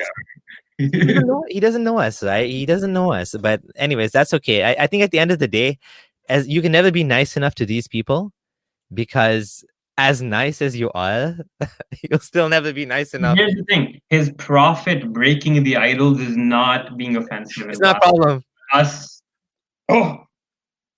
Anyways, that was awesome. That was I think that was my favorite caller. So far, yeah. We need some more so we can do some Christian Prince like responses where we like bash them like Abdul, shut up, you Abdul. I will teach you what your prophet did. You Abdul, you stinky Abdul, you son of Muta. I will show you what your prophet did. You agree with what your prophet did, you son of Muta? he's a character. I must admit, that's funny. I would love to do that one day, just to like let it all out. Also, by the way, here's the funny thing. So the English version of Tafsir ibn Kathir is abridged and condensed and omits a lot of it, right? So tell that guy, didn't know your name, but do open the Arabic of Ibn Kathir to Surah Noon, Surah Qalam, verse 1. Noon wal qalami wa ma yasturun, and read the bottom and what it talks about the veil carrying the earth on its back. Have fun. That's not in the English version. All right. I don't know if you should take more callers. How many slides do we have? Where are we at? What number? Okay. While you're checking that, we'll take Jason. Hello, Jason, Creator of the Universe. Man, I always want to talk to Creator of the Universe. You need to unmute your mic. Hello, Jason. Unmute your mic, please. Hello, do you hear me? Yes, hi. Jason. Oh, sorry, I thought Allah hacked my call. How are you? You're gonna make the other caller mad. Stop making fun. No. Why is he on Exmuslim channel and getting mad? Like, if you don't like it, leave, buddy. Sorry, I'm done ranting. Yeah. Well, I was going to ask you what you thought about religion in general, but you already answered that in the previous call. So yeah. So I can briefly. Yeah. Well, I have another question. Okay. Yeah. Do you think that religion makes people stupid? No, not always. What's your thoughts? Okay, so there's a lot of layers to this question. So firstly, we have to go to quickly, how do you define religion? Is religion a bunch of cultural beliefs? I mean, like basically the beliefs. Okay, the supernaturalistic, like Abraham. Yeah. Religion in general, does it make you stupid? No, but there is overwhelming amount of neuroscientific and psychological studies that do, without a shadow of a doubt, generally put that the religious people do have lower IQs than their atheist counterparts. It could be up to 6 to 10 points. It's a lot of evidence for that. It's very well known. But then again, there are outliers. That does not mean to say that like Sir Isaac Newton, who believed in God, was an idiot. As well know. So there's compartmentalization of the brain as well. So you can be a very, very, very smart guy. Like you can be a neurosurgeon and whatnot, but you can be praying 5 times a day, because the way the religion works and how it is in your brain, you can be a full functional scientist and it won't affect you. Would it be making people stupid in general? I guess that it's a very nuanced. I mean, it doesn't make anyone less friendly or anything, right? I'm just talking about the intelligence in general. Like there are many friendly religious people, of course, but the intelligence, you know. Well, here's the thing: you can be an intelligent person. Your intelligence could be attested to by your other non-religious activities, like for example. Yeah, I mean, I guess you could define intelligence as well in a different way. Exactly, right, and then that opens another way. Like, I mean, if you're saying that, how much? Well, the question should be, how much does religious influence people's decision making and their thinking in general? Well, right? It does influence them quite a lot. Yeah, exactly. So. But yeah, it's a deep question. So, yeah. Well, I have one more question. It's a bit funny one. My parents used to say that I can't masturbate because it's in the Quran or something. Ooh, is it true? Like, no, I'm serious. Yeah. So I think the parents, you know what I think? I think your parents wanted you to read the Quran. They're like, yeah, I gotta find that verse of masturbation, so I'm gonna read the whole Quran now. That was the trick. I never said that. There's no such thing. Or maybe they just tried to Actually, prevent there me from is doing that. one aspect to it. So in Surah Mu'minun, the verse that says, والذين هم لفروجهم حافظون إلا على أزواجهم أو ما ملكت أيمانهم فإنهم غير ملومين. Those who guard their private parts except from their wives and their sex slaves. So some scholars have, I read this in Islam QA and a bunch of mufti sites back in the day when I was researching this exact question. And they say that this ayah has been used by many scholars to say that masturbation is haram because Allah allows you only with your wife or your sex slave, not by yourself. But then there are hadith, not hadith. There are sayings, if I remember correctly. This is years back, attributed to, I believe it was Ibn Abbas, saying that he doesn't find anything wrong with it because it's just jelqing a muscle. But then the most absurd thing I've heard is that if you masturbate, your hand will become pregnant on the day of judgment. So there's that. It just goes to show you that I mean, I'm just laughing that sex slavery is okay, but not that. What if you can't get a sex slave? Like, dude, like there's no slaves available nowadays. You gotta fast, man. That's it. It's fast. Okay, thanks, Jason, for your questions. Have a good night. Yeah, Okay, have a good bye. night. All right, Dasin. I'm doing an order. Dasin, hello. Oops, Hello, can you hear me? Yes. Hello. Yeah, I just wanted to ask you that, well, you mentioned that Islam is responsible for a lot of evil in the world, but I wanted to ask you, in your researches or in your past, what you know about Islam, is it responsible for anything good in the world? Yeah, there are definitely lots of, I mean, nobody should make generalizations like that. Yes, there is definitely, I mean, if you look back in history, the 14th, 13th century, the Islamic Golden Age, I mean, without the Islamic Empire and the Muslim scholars translating those books, we wouldn't have the society we have right now, where Europe was in a dark age. But then you have... But is that because of Islam, or is that because of human beings? Exactly. That's where or is that despite of Islam? Exactly. That's where it comes in. So a lot of Muslims do cite that to... So yeah, I mean, there are lots of good, like the charity aspect of Islam. I really like the zakat, Baytul Mal. I mean, parents, respect of parents and the tightness of family ties, respect of families is good. There is a lot of emphasis on like not fighting or disagreeing with your fellow brother Muslims to keep the community intact and whatnot and avoid the conflict. But then it kind of drops out as soon as you go out of Islam, because the Quran constantly keeps affirming ashidda wal kuffar rahama bainahum, that they're merciful amongst themselves but severe on the disbelievers and the hypocrites, right? So there's that issue too. Like I said, yeah, there's definitely good to it. We can't obviously say that all religion that Islam is given, there's a lot of good that's coming out of it too. So, but generally, like you can say that the 21st century majority of the discourse, or well, the manifestation of Islam has been very negative and very jihadist. In general, yeah, I think, yeah, it's hard. It's honestly hard for me to think of anything, to be honest. Like, but I think what's his name? In his book on Muhammad, Reza Aslan actually mentions a bunch of stuff. One of the biggest ones he mentions was zakat. Zakat is actually like quite like progressive for its time. You know, the idea of like this universal charity that everyone has to give money to, and then. But I don't know. I'm not sure what. I think overall it's a net loss for humanity. That's what I think. I say like take the good, leave the bad. That's my theory. Yeah, and what do you think about? Well, there's a saying that you know, you catch more flies with honey. You know, what do you think about that? Like, I'm not sure that your approach is always going to be effective. You know, I guess it takes all kinds of approaches, but. I have a lot to say about that. I actually made a bunch of videos on this topic. So, for example, why am I mocking the specific aspects of hell today? Is because hell is a depressing topic, and nobody wants to have us sit here and talk about people being. We gotta lighten it up, and a lot of people have issues with the topic. So, hearing about hell from a humorous perspective helps a lot of people with anxiety and stuff. Now, talking about the approach, right? For example, like we have made so many different styles of videos. I mean, where do I even begin? Like, we've done academic presentations, hours long, that have been absolutely been devoid of mockery and stuff. It's just been academic.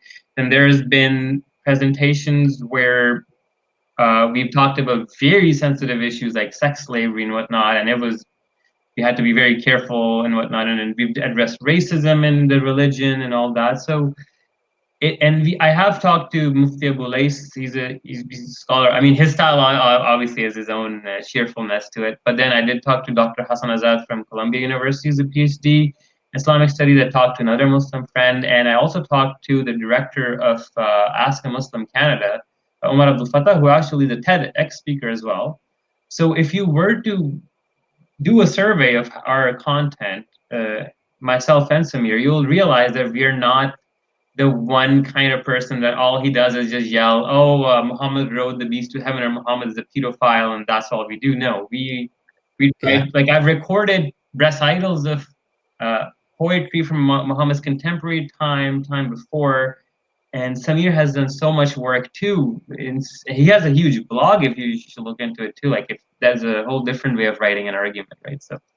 Yeah, I have a lot to say about this, and I've changed my views on it a lot. I'm not going to repeat the whole thing that I said, but it was after an interview with Amin Nawabi and Ali Rizvi on secular jihadists, and talking to apostate prophet, and I realized that my approach, which was, if you go back like 4 years, you'll see my approach was very different. I didn't mock, I didn't do anything like that. I was just very respectful. But even then, I still got told, you are mocking, you are belittling, you have no right to talk about the religion this way and this and that. Anyways, but I think that the different approaches have impact in different ways. We need Martin Luther X, and we need the Malcolm. I'm mixing up the names. I'm tired. Martin Luther King, and we need the Malcolm X's. We need the Rosa Parks. We need all different types of people working together to make the world a better place. The world's not going to get a better place just from the soft approach. And frankly, apostate prophet, in some ways, has actually had much more impact than me, even though his style is extremely mocking. Like, if you see his videos, he's like straight up making fun of Islam.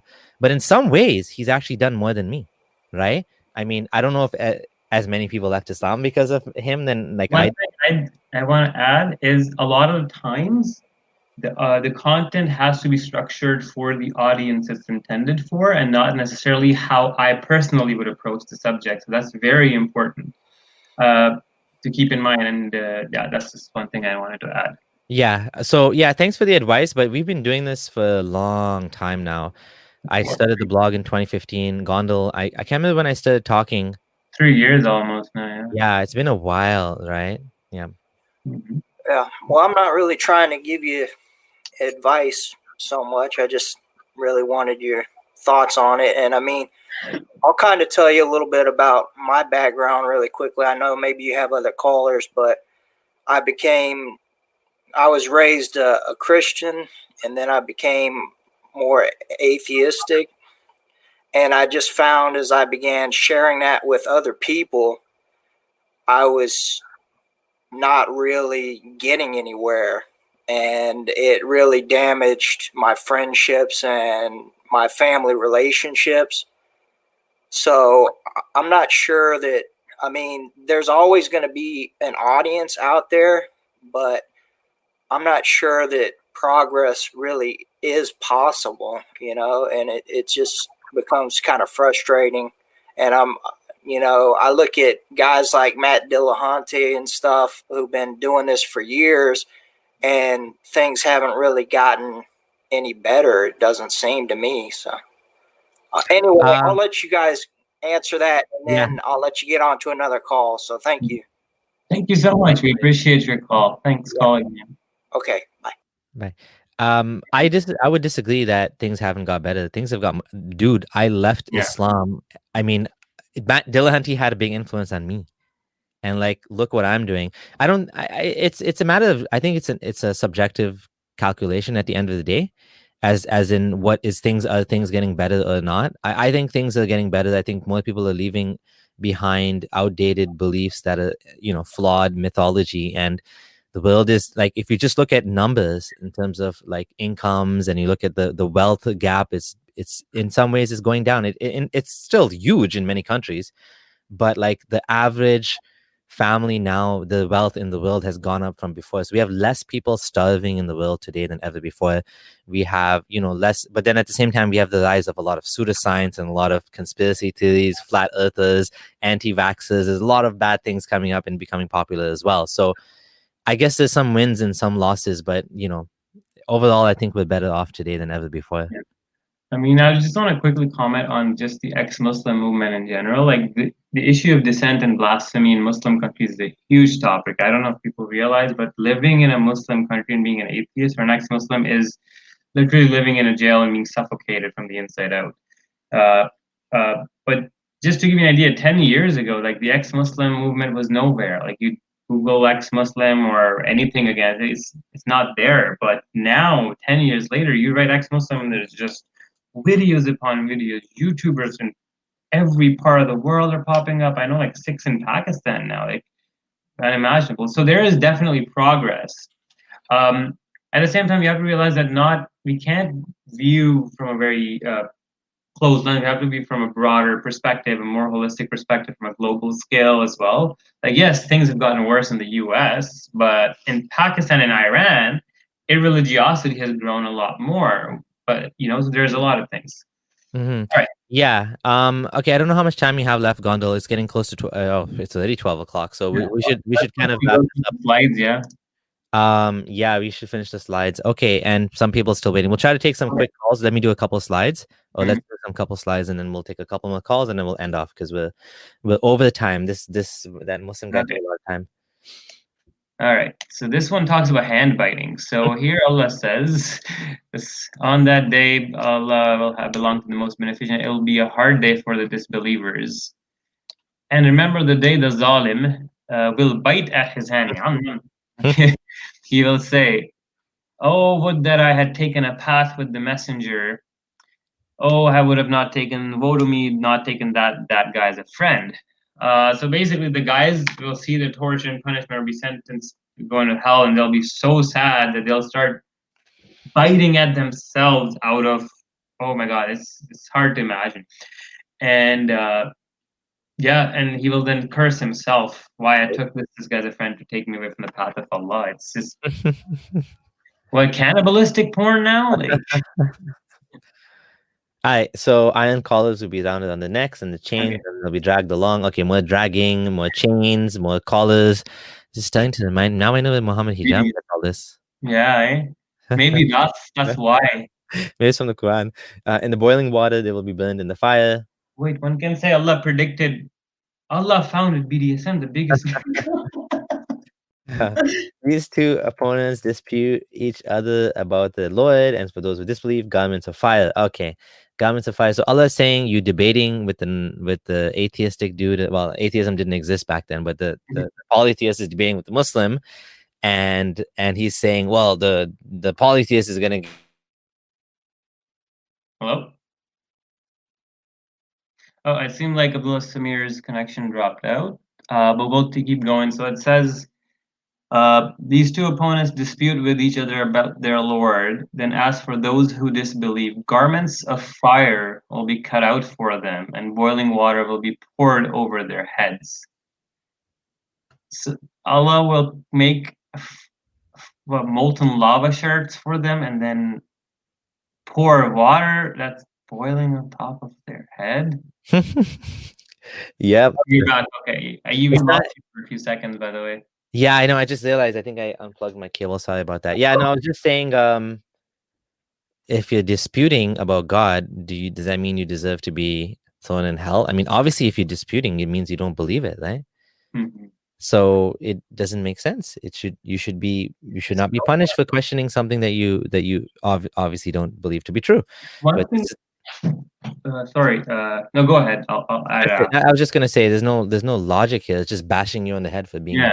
being There's wrong. something that's really, really weird. Now, this is the part of the Quran that used to make me cry like a lot when I was a Muslim, and it was very weird. And there's this Sheikh Mashali recitation that is very famous for him weeping like a baby, and it's in Surah Fusilat, and it's about وَقَالُوا لِجُلُودِهِمْ لِمَ شَهِدْتُمْ عَلَيْنَا قَالُوا أَنْطَقَنَا اللَّهُ أَنْطَقَ كُلَّ شَيْءٍ وَهُوَ خَلَقَكُمْ أَوَّلَ مَرَّةٍ وَهُوَ إِلَيْهِ تُرْجَعُونَ. That, and on that day, something like their hands and their skins and their ears and their body parts will testify against them for what they used to do. So your body parts will speak out against you. It's just some weird anime I stuff. know, isn't it funny? It's like, oh no, one of them says the mouth will be sealed and the hands will talk. It's Yeah, like, what did you say? He made me steal. Shut up, you stupid hand! Stop giving out the secret. Bad hand. Like, it's like your body parts, and then your eyes will be like, he looked at haram, and you're like, shut up, eyes! You're gonna get us in trouble. And the mouth is like, yeah, he was like cursing the prophet, and you're like, shut up, mouth! We're gonna be burned. Like Maybe that's why they were biting their own hands preemptively before the hand. Oh yeah, but you can't die, and then the limbs can regenerate. It's Allah, you know, like, whatever. He killed that in a ram's form. Yeah, that is killed, right? Oh, Goopy Intestines and Captain Hook. What? Oh, Allah says in the same continuation, with it will melt or vanish away what is within their bellies, as well as, like, what is this 3D? Like, imagine this. Like, you're pouring this stuff in their head and it's melting in their bellies and their skin. So you have these weird skeleton-looking people that are then, and for them are hooked rods of iron. And then every time they get away from it, from anguish, from pain, they will be driven back therein, and it will be said to them, taste the torment of burning. And then, Alhamdulillah, Bismillah ar-Rahman ar-Rahim, ar-Rahman ar-Rahim. He's the most merciful, but he's also Al-Qahhar al-Jabbar, but he freaks out a little bit too sometimes. Yeah. Do I have anything to add to that? No, just again, I love that you actually mentioned this whole thing about like the taunts and stuff. stuff. Taunting them. It's just like, come on, give me a There's this one part where the water pouring comes up. That's really sad. Okay, ninja, fire, and hot facials. Let's see what this one says. If only those who disbelieve knew the time when they will not be able to ward off the fire from their faces, nor from their backs, and they will not be helped. Nay, it is a fire, and the day of resurrection will come upon them all of a sudden, and will perplex them, and they will have no power to avert it, nor will they get respite. Oof, oof, oof, oof. So Allah is going to torch their faces, and then he's going to spank them on the booty. And then he's going to surprise them with some ninja fire. Okay. Oh my God, why is he torching faces? Stop melting people's faces, man. It reminds me of that movie Faces of Death. Yeah, I know, eh? It's like, come on, give me a break. Oh wow, yeah. So this is going to be a fire chamber, walls of fire surrounding him. And then on top of that, he will be given water like boiling oil that will burn his face. Ah. Oh, wow. Let's go. And yeah, then we will take some callers after. Commando crawl to the fire. Okay. I'm just want to summarize this. Okay. What is this? It talks about you'll gather them on the day of resurrection on the faces. Blind, dumb, and deaf. This reminds me, we didn't talk about this, but there's a hell. Oh, I mean, we missed this. There's a bridge over hell. The Chivanat. Yeah, the one that resembles the Zoroastrian Chivanat bridge, where you walk over it, and if you're Muslim, you walk over it really fast, and if you're a bad guy, you walk over slowly and you fall down. And then we didn't talk about the hadith where Allah puts his leg in the fire and says, enough. People in the fire. I'm only thinking about these things while we're talking about it. Damn. All this come rushing at you. Like, I know. And it's been what, like so many years. Okay, let's continue. Seared meat. Okay. Oops, sorry. And they will be heated in the fire of hell and seared therewith, like a roasted steak, I guess, or something like that, right? Oh, this is about stealing the zakat money. Okay, yeah, you mentioned that. Yeah. Yeah, Muhammad didn't like people stealing the goats and the camels. So apparently, whoever steals a goat, it'll show up on the back on the Day of Judgment, trampling them. There's a hadith like that, right? It's very creative, you have to say, right? Okay. Or who doesn't pay the zakat, I guess. Pumpkin spice latte. Purulent water. Is that what you think of pumpkin spice latte? You don't like it, eh? It's actually my masida is translated as pus in Yeah.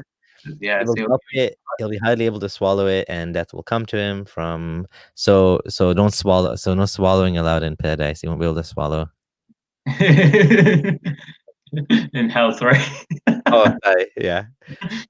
I'm tired. It's past midnight here. Okay.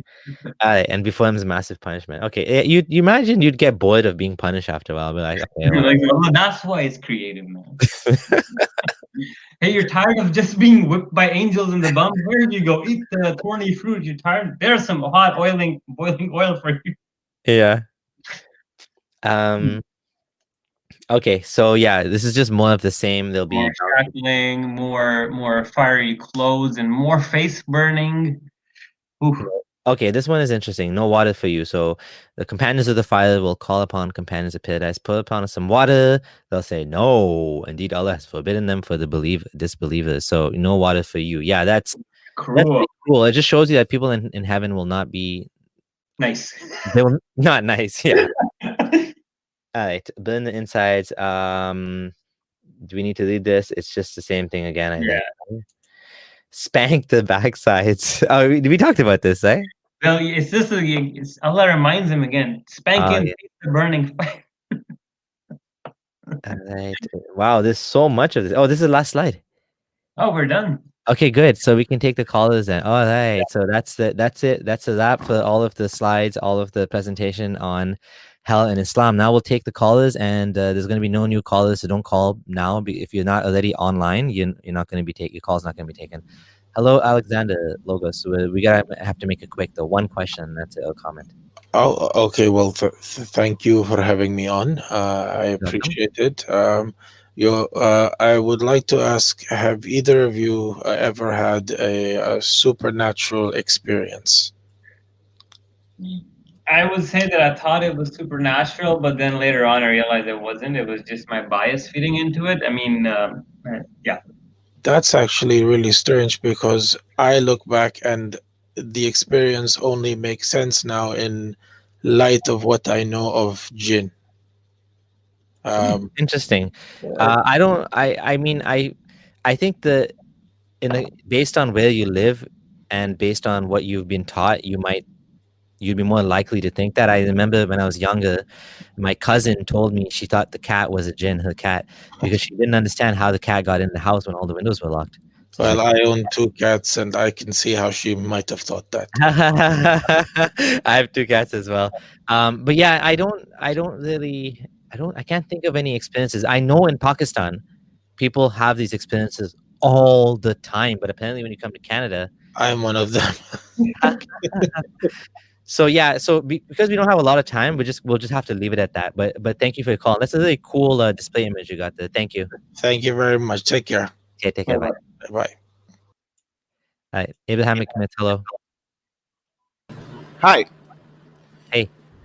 I don't actually have a question, but it's more of I just wanted to say that a lot of people are actually scared from Islam themselves, because it's just the way that they're being persuaded and being scared off by the visions of hell and Quran and all that crap. It actually prevents you from even thinking about what you're reading. And I gotta say, for all the past years of my life, when I was reading the Quran, I was just reading it for the sake of reading it. I never even thought about the content of the Quran, what it's actually saying, or compared to the verses and the contradictions in it. There's actually a lot of things wrong, contradictions, story logical errors, and scientific errors. A lot of things.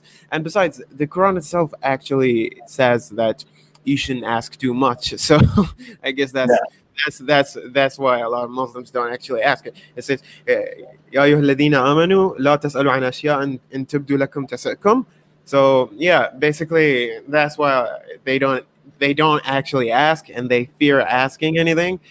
And there's actually something that a lot of people don't know, that Islamic history as well is really forged. Like, I think 50% of it is actually forced. Like, when we take into account, for example, the story of the Isra and Mi'raj, I think it is clearly forced, because you don't really see that in the Quran itself. It just says he went from the to the Al Masjid Al Aqsa. That's all. So in the But can I add something here about the Yeah. night journey? So there's the Zoroastrian priest Arphavedas, who had an identical night journey 300-400 years before Muhammad, whose book was written everything. And Imam Bukhari is Persian, hence he borrowed that story into it. Exactly. Yeah. It is actually in Zoroastrianism, and even the word itself, Mi'raj, which is not found in Surah Al-Isra, Mi'raj in Persian actually means su'ud, like going up. So the origin of this story is actually in Zoroastrianism, which is a Persian religion, as we know, and the Abbasids themselves were mostly Persians, as we know. So they've taken a lot of Persian myths and sort of like blended them in with Muhammad's story, and that's where we got today, I suppose. So, and there is an interesting thing. I'm not sure if you guys know about this or not, but Muhammad's name in the Quran is only mentioned in Medinian verses. And that imposes a question, like, was his name Muhammad at first? Why is his name not mentioned in Meccan verses? Like, it's mentioned 4 times as Muhammad and 1 time as Ahmad, and all of them are in Medinian verses. Thank you so much for your That is comment very interesting. and your reflection. It's very interesting. Yeah, you should definitely call back again, because you have a lot of Speaking of interesting the thoughts there. Mi'raj, I was thinking we need to do a reaction video next time to the 36-minute Yasrika, the whole Mi'raj. That's hilarious. Oh yeah. We'll do Okay. that. Yeah, thank you, Abrahamic Myths. Do call in again because You're you have some welcome. interesting things to say. We really appreciate it. We just want to end off now before the last call is. Thank you. Okay, see you. Okay, bye. Hello, Religion. Oh, can you guys hear me? Yes. Yep. All right. Wow. Yeah. Well, I'm a big fan of you guys' content, and I'm always watching it on my girlfriend's bed and telling her, acting like I'm lying, I just like to hear different perspectives and stuff, because she's Muslim. I'm Somali. She's Pakistani. Are you Muslim as well? I wouldn't call myself that. Maybe culturally Muslim, well, obviously I'm not, because you have to submit your will to God, right? That's the notion of Islam. Yeah. But no, so obviously I don't have any beliefs, but it's awkward. I just wanted to really talk to the audience. Like, I deal with mental illness, major depressive disorder. I've had a hard life, and growing up as a kid from refugee status, and us as Somalis, we had a dictator who banned the hijab, and now all of a sudden we live in probably one of the most Islamic communities. It's hard out here, man. The mixture of mental illness and the way it plays with religion is really fucked up. And I'm with anybody who has issues. And another thing too is like, when we talk about Prophet Muhammad and we talk about these religious figures, me starting to learn about mental illness and stuff, it was really creepy how similar their experience were to the people who were showing up to my psychiatrist's office. They said the same things about hellfire you guys are talking about. I see images of people's face melt. Oh, damn, bro, stop screaming in my ear. I didn't even get coffee yet. And then you guys over here are just describing the same story. I wanted to hear your quick opinion on that, and I'll say a second part. I'll leave. I'm sorry. Do you work? You said you work in a psychiatrist's office? I didn't catch that. Oh, no, I have a psychiatrist. You have Okay. Yeah. And can you say where you live? I live in Seattle, Washington. Oh, okay. Yeah. So for my side, like you said, he's referencing about Muhammad being crazy.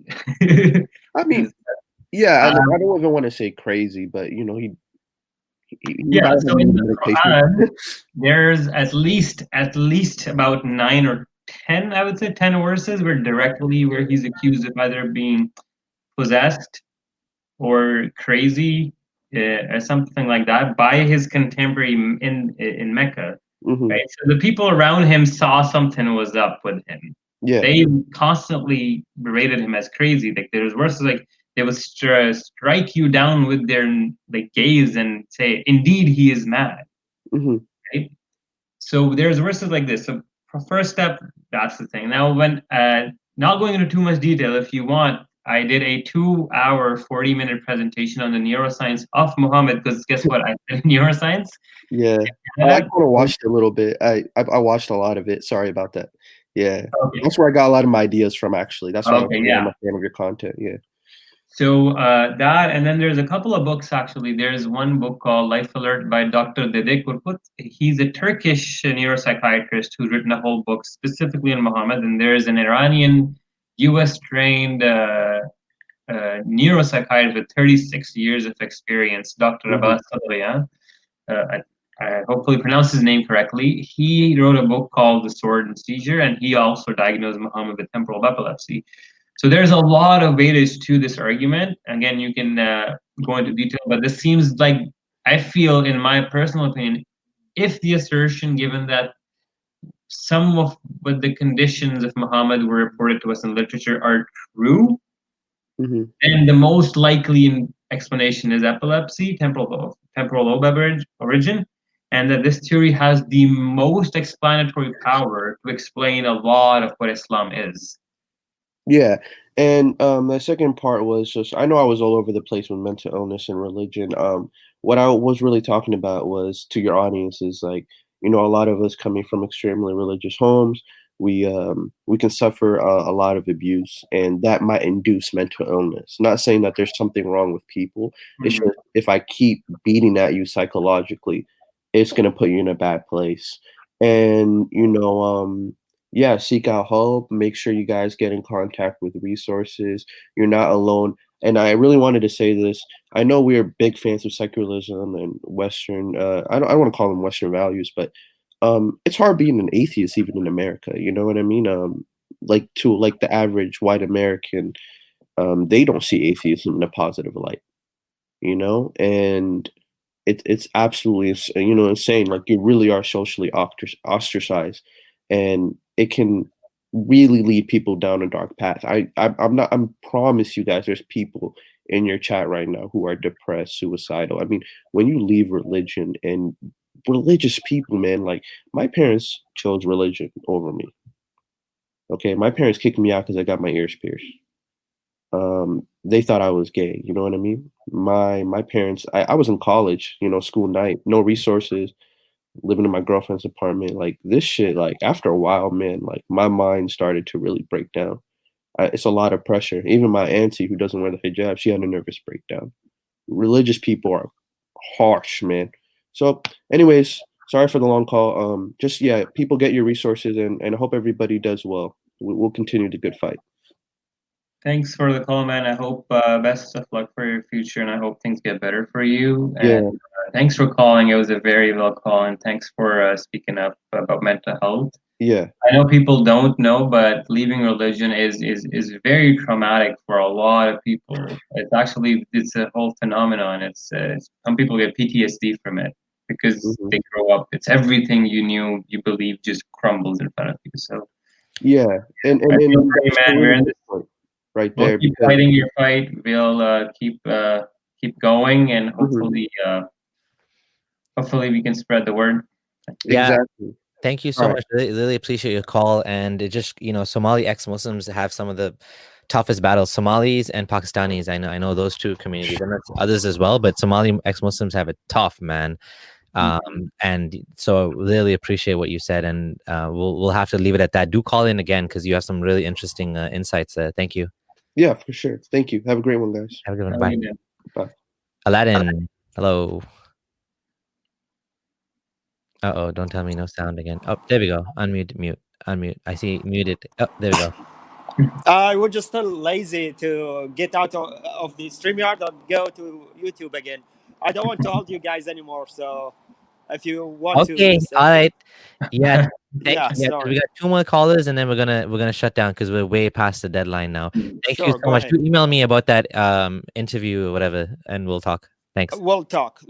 Definitely. Thank you both. Thank you for a good show, a good conversation. Bye. Thanks. Bye. Hello, Mr. STJ.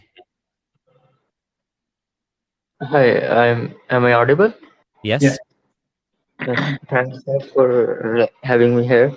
I'm just woke up in Riyaste Medina, so called. Oh, So whoa, Medina. yes.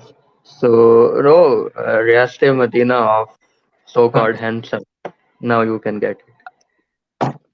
So, I am the guy who talked to some days ago in Insta. Well, you got remember. To me? Yeah, to you. I talked to. Yeah, Abdullah Samir to you. Okay. So, Sorry, I don't remember. I talked to so many people. So we Yes, so, so running out of actually, time, though, so you got to make it quick. actually, I want to just talk about I just saw that two big kafirs are talking about something serious. So I thought join and talk somehow. So I want to ask from Abdullah Gondal, so my favorite man of my clan, that what is the hell in other belief systems? Concept of hell in other belief systems. Okay, so we did talk about this briefly about how the concept of hell evolved, like the valley of Gehenna, and then it became in Judaism, and then it evolved slowly when it got to Christianity and the post-Christian writings, till it got to Muhammad, and then Muhammad's version of hell is like we see quite vivid in imagery is quite gory. There are, like I said, different versions. We didn't go into too much detail. I'm not too well versed with how hell is in like Hinduism. I don't think Buddhism has a concept of it at all. I've heard that there's a concept of like Narg in Hinduism, like some form of like hell, but Yeah. I don't know the details. So the people who live in cold weather and they have the other type of concept of hell, the freezing hell and that type of thing. Yeah. There's a I quote by some I forgot who said it, that if horses had a religion, then the god would have a head of a horse, right? Something like that. so one thing more, Mr. Abdullah bhai, I just want to ask that the hell concept is like in some. I just read this all the ayats and it's look like a god to me literally, and that the concept you were talking about earlier, that the concept of pur sirat is called in Islam pul sirat, and you have to fire and you have to cross it, and it's thin like an hair and that thing, The bridge, and that is also borrowed from Zoroastrian concept. Yeah, we talked about that actually. Yeah.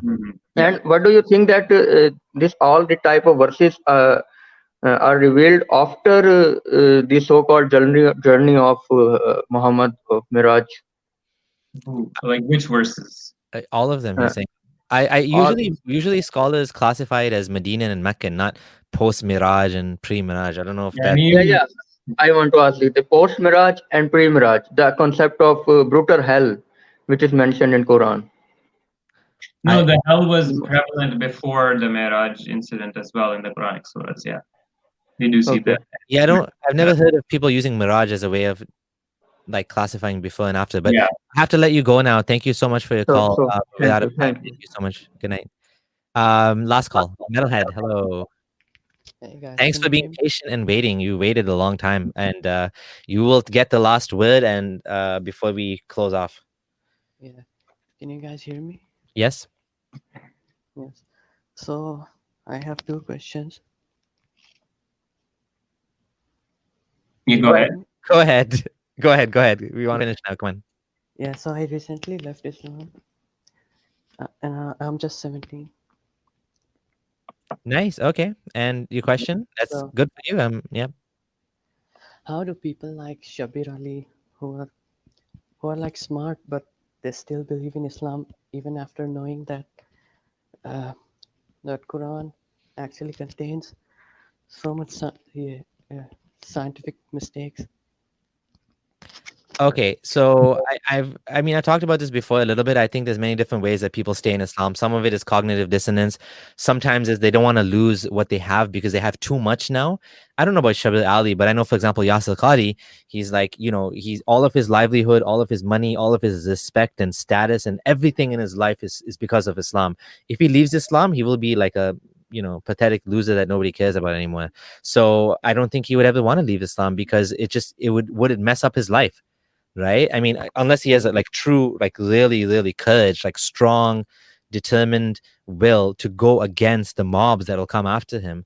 Otherwise, I think why would he bother? I mean, I think that's what if it is. he leaves Islam, his life is gonna be in huge threat. Like, oh, yeah, like already he has ISIS trying to kill him. Rushdie, man. Exactly, he'd be like Salman Rushdie, worse than that, right? So I think that's the problem. Already he has death threats, and already he has ISIS wants to kill him. So I think it'll just get worse from there.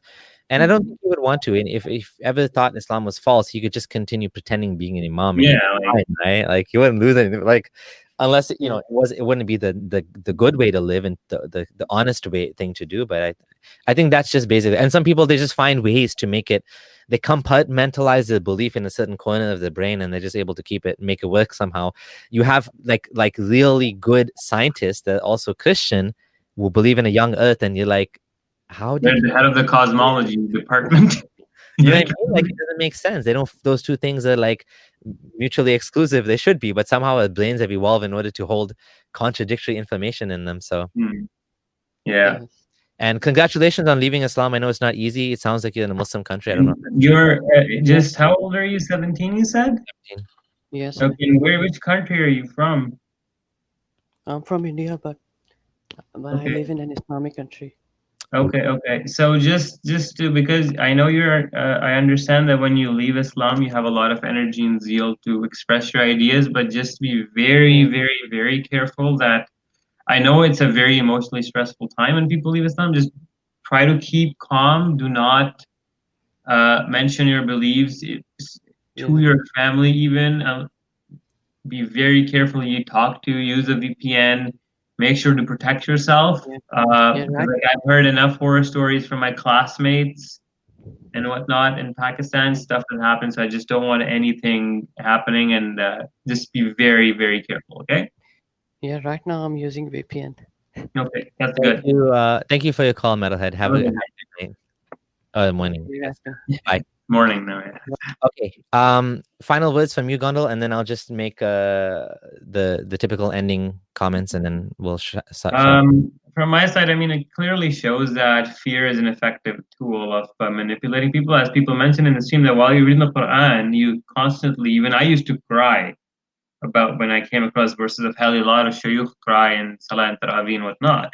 And the whole point of these verses is when you instill fear, like I said earlier, fear shuts down the frontal cortex and the rational part of the brain, so you can't think. So when you have people traumatized with such vivid, threatening imagery, you are holding them in the palm of your hand. You can manipulate them. And that's the very, very important thing. Plus, the psychological damage this causes to children is immense. Like I remember I had issues for a while, like get into grips with the imagery. My parents warned me, my grandfather warned me, don't read about this in detail. People pass out sometimes. I've seen instances of that, like crying and just passing out from the stress. It causes people a lot of trauma, insomnia. Some people are just so scared of hell they can't go to sleep. Nightmares.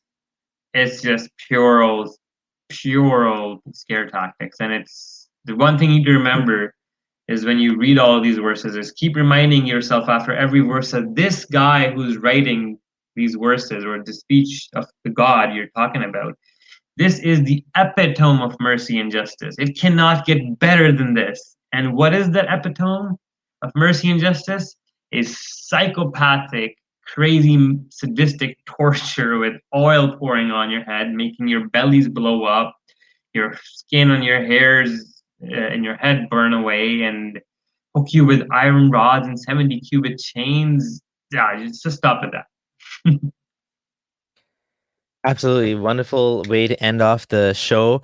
thank you everyone for watching and for joining us again. And we'll try to make this more regular, because I know that a lot of people have been saying, why haven't you guys done this in a while? We've just been busy with many things. This is also going to be uploaded in podcast format to iTunes on the existing podcast I have, the Abdullah Samir podcast. If this continues for long enough, we'll make a new one, but there's not that many people that are using the podcast, so it's just going to go there. And it's quick and easy for me to just, throw it on there. So please do check that out. And if you want to listen to this and YouTube you don't have the premium YouTube, so you can't just listen to it on the go, then you can always download this in podcast format on the Abdullah Samir podcast. Please rate the podcast, leave it a 5-star review. We want to get up in the top 10 for Islam, next to Zakir Naik, next to Mufti Menk. We want people to search for Islam podcast and see the Abdullah Samir show and the two Abdullahs. So this is what we want, and this is what we're hoping to have in the top 10. And if you're new, please subscribe to the channel. Thank you for donating. Those of you who want to donate to the show, you can do so even if you weren't watching it live. There's a link. The link is below. It's abdullahsamir.com/blog/the two Abdullahs call-in show. It's in the description. Please do support the show financially as well. This is an independent project. It's not related to the rest of the stuff I'm doing, so it's standalone. And to all the callers who called in, both the Muslims and the non-Muslim, and even the guy that was calling us hypocrites or whatever and never heard of us and telling us how we should be doing this dawah, thank you so much. We do appreciate the call. We should have shown him Muhammad Hijab videos and asked him, what do you approve of? Do you agree with this guy, how he's doing his dawah? And anyways, and I wouldn't be, he sounded like he might have been Egyptian. I don't know if I got that accent right or wrong, but we do appreciate the calls, and we want more Muslims to call. This is what makes this thing fun. If we're just talking to ex-Muslims and atheists, and that's one thing, and it's cool, and we can support each other and do all that. But talking to Muslims, this is when the things really clash, and then that's when you can actually get like progress and move forward with the ideas. So thank you everyone. Have a good night, Abdul Gondal, and have a good day for the rest of you on the other side of the planet and other side of the flat earth. When different time zones. Actually, it's probably night for you guys too, because the angels just came down Allah came down to the lowest heaven. You saw a shooting star and the genie being chased by it. Have a good night, people. Bye-bye.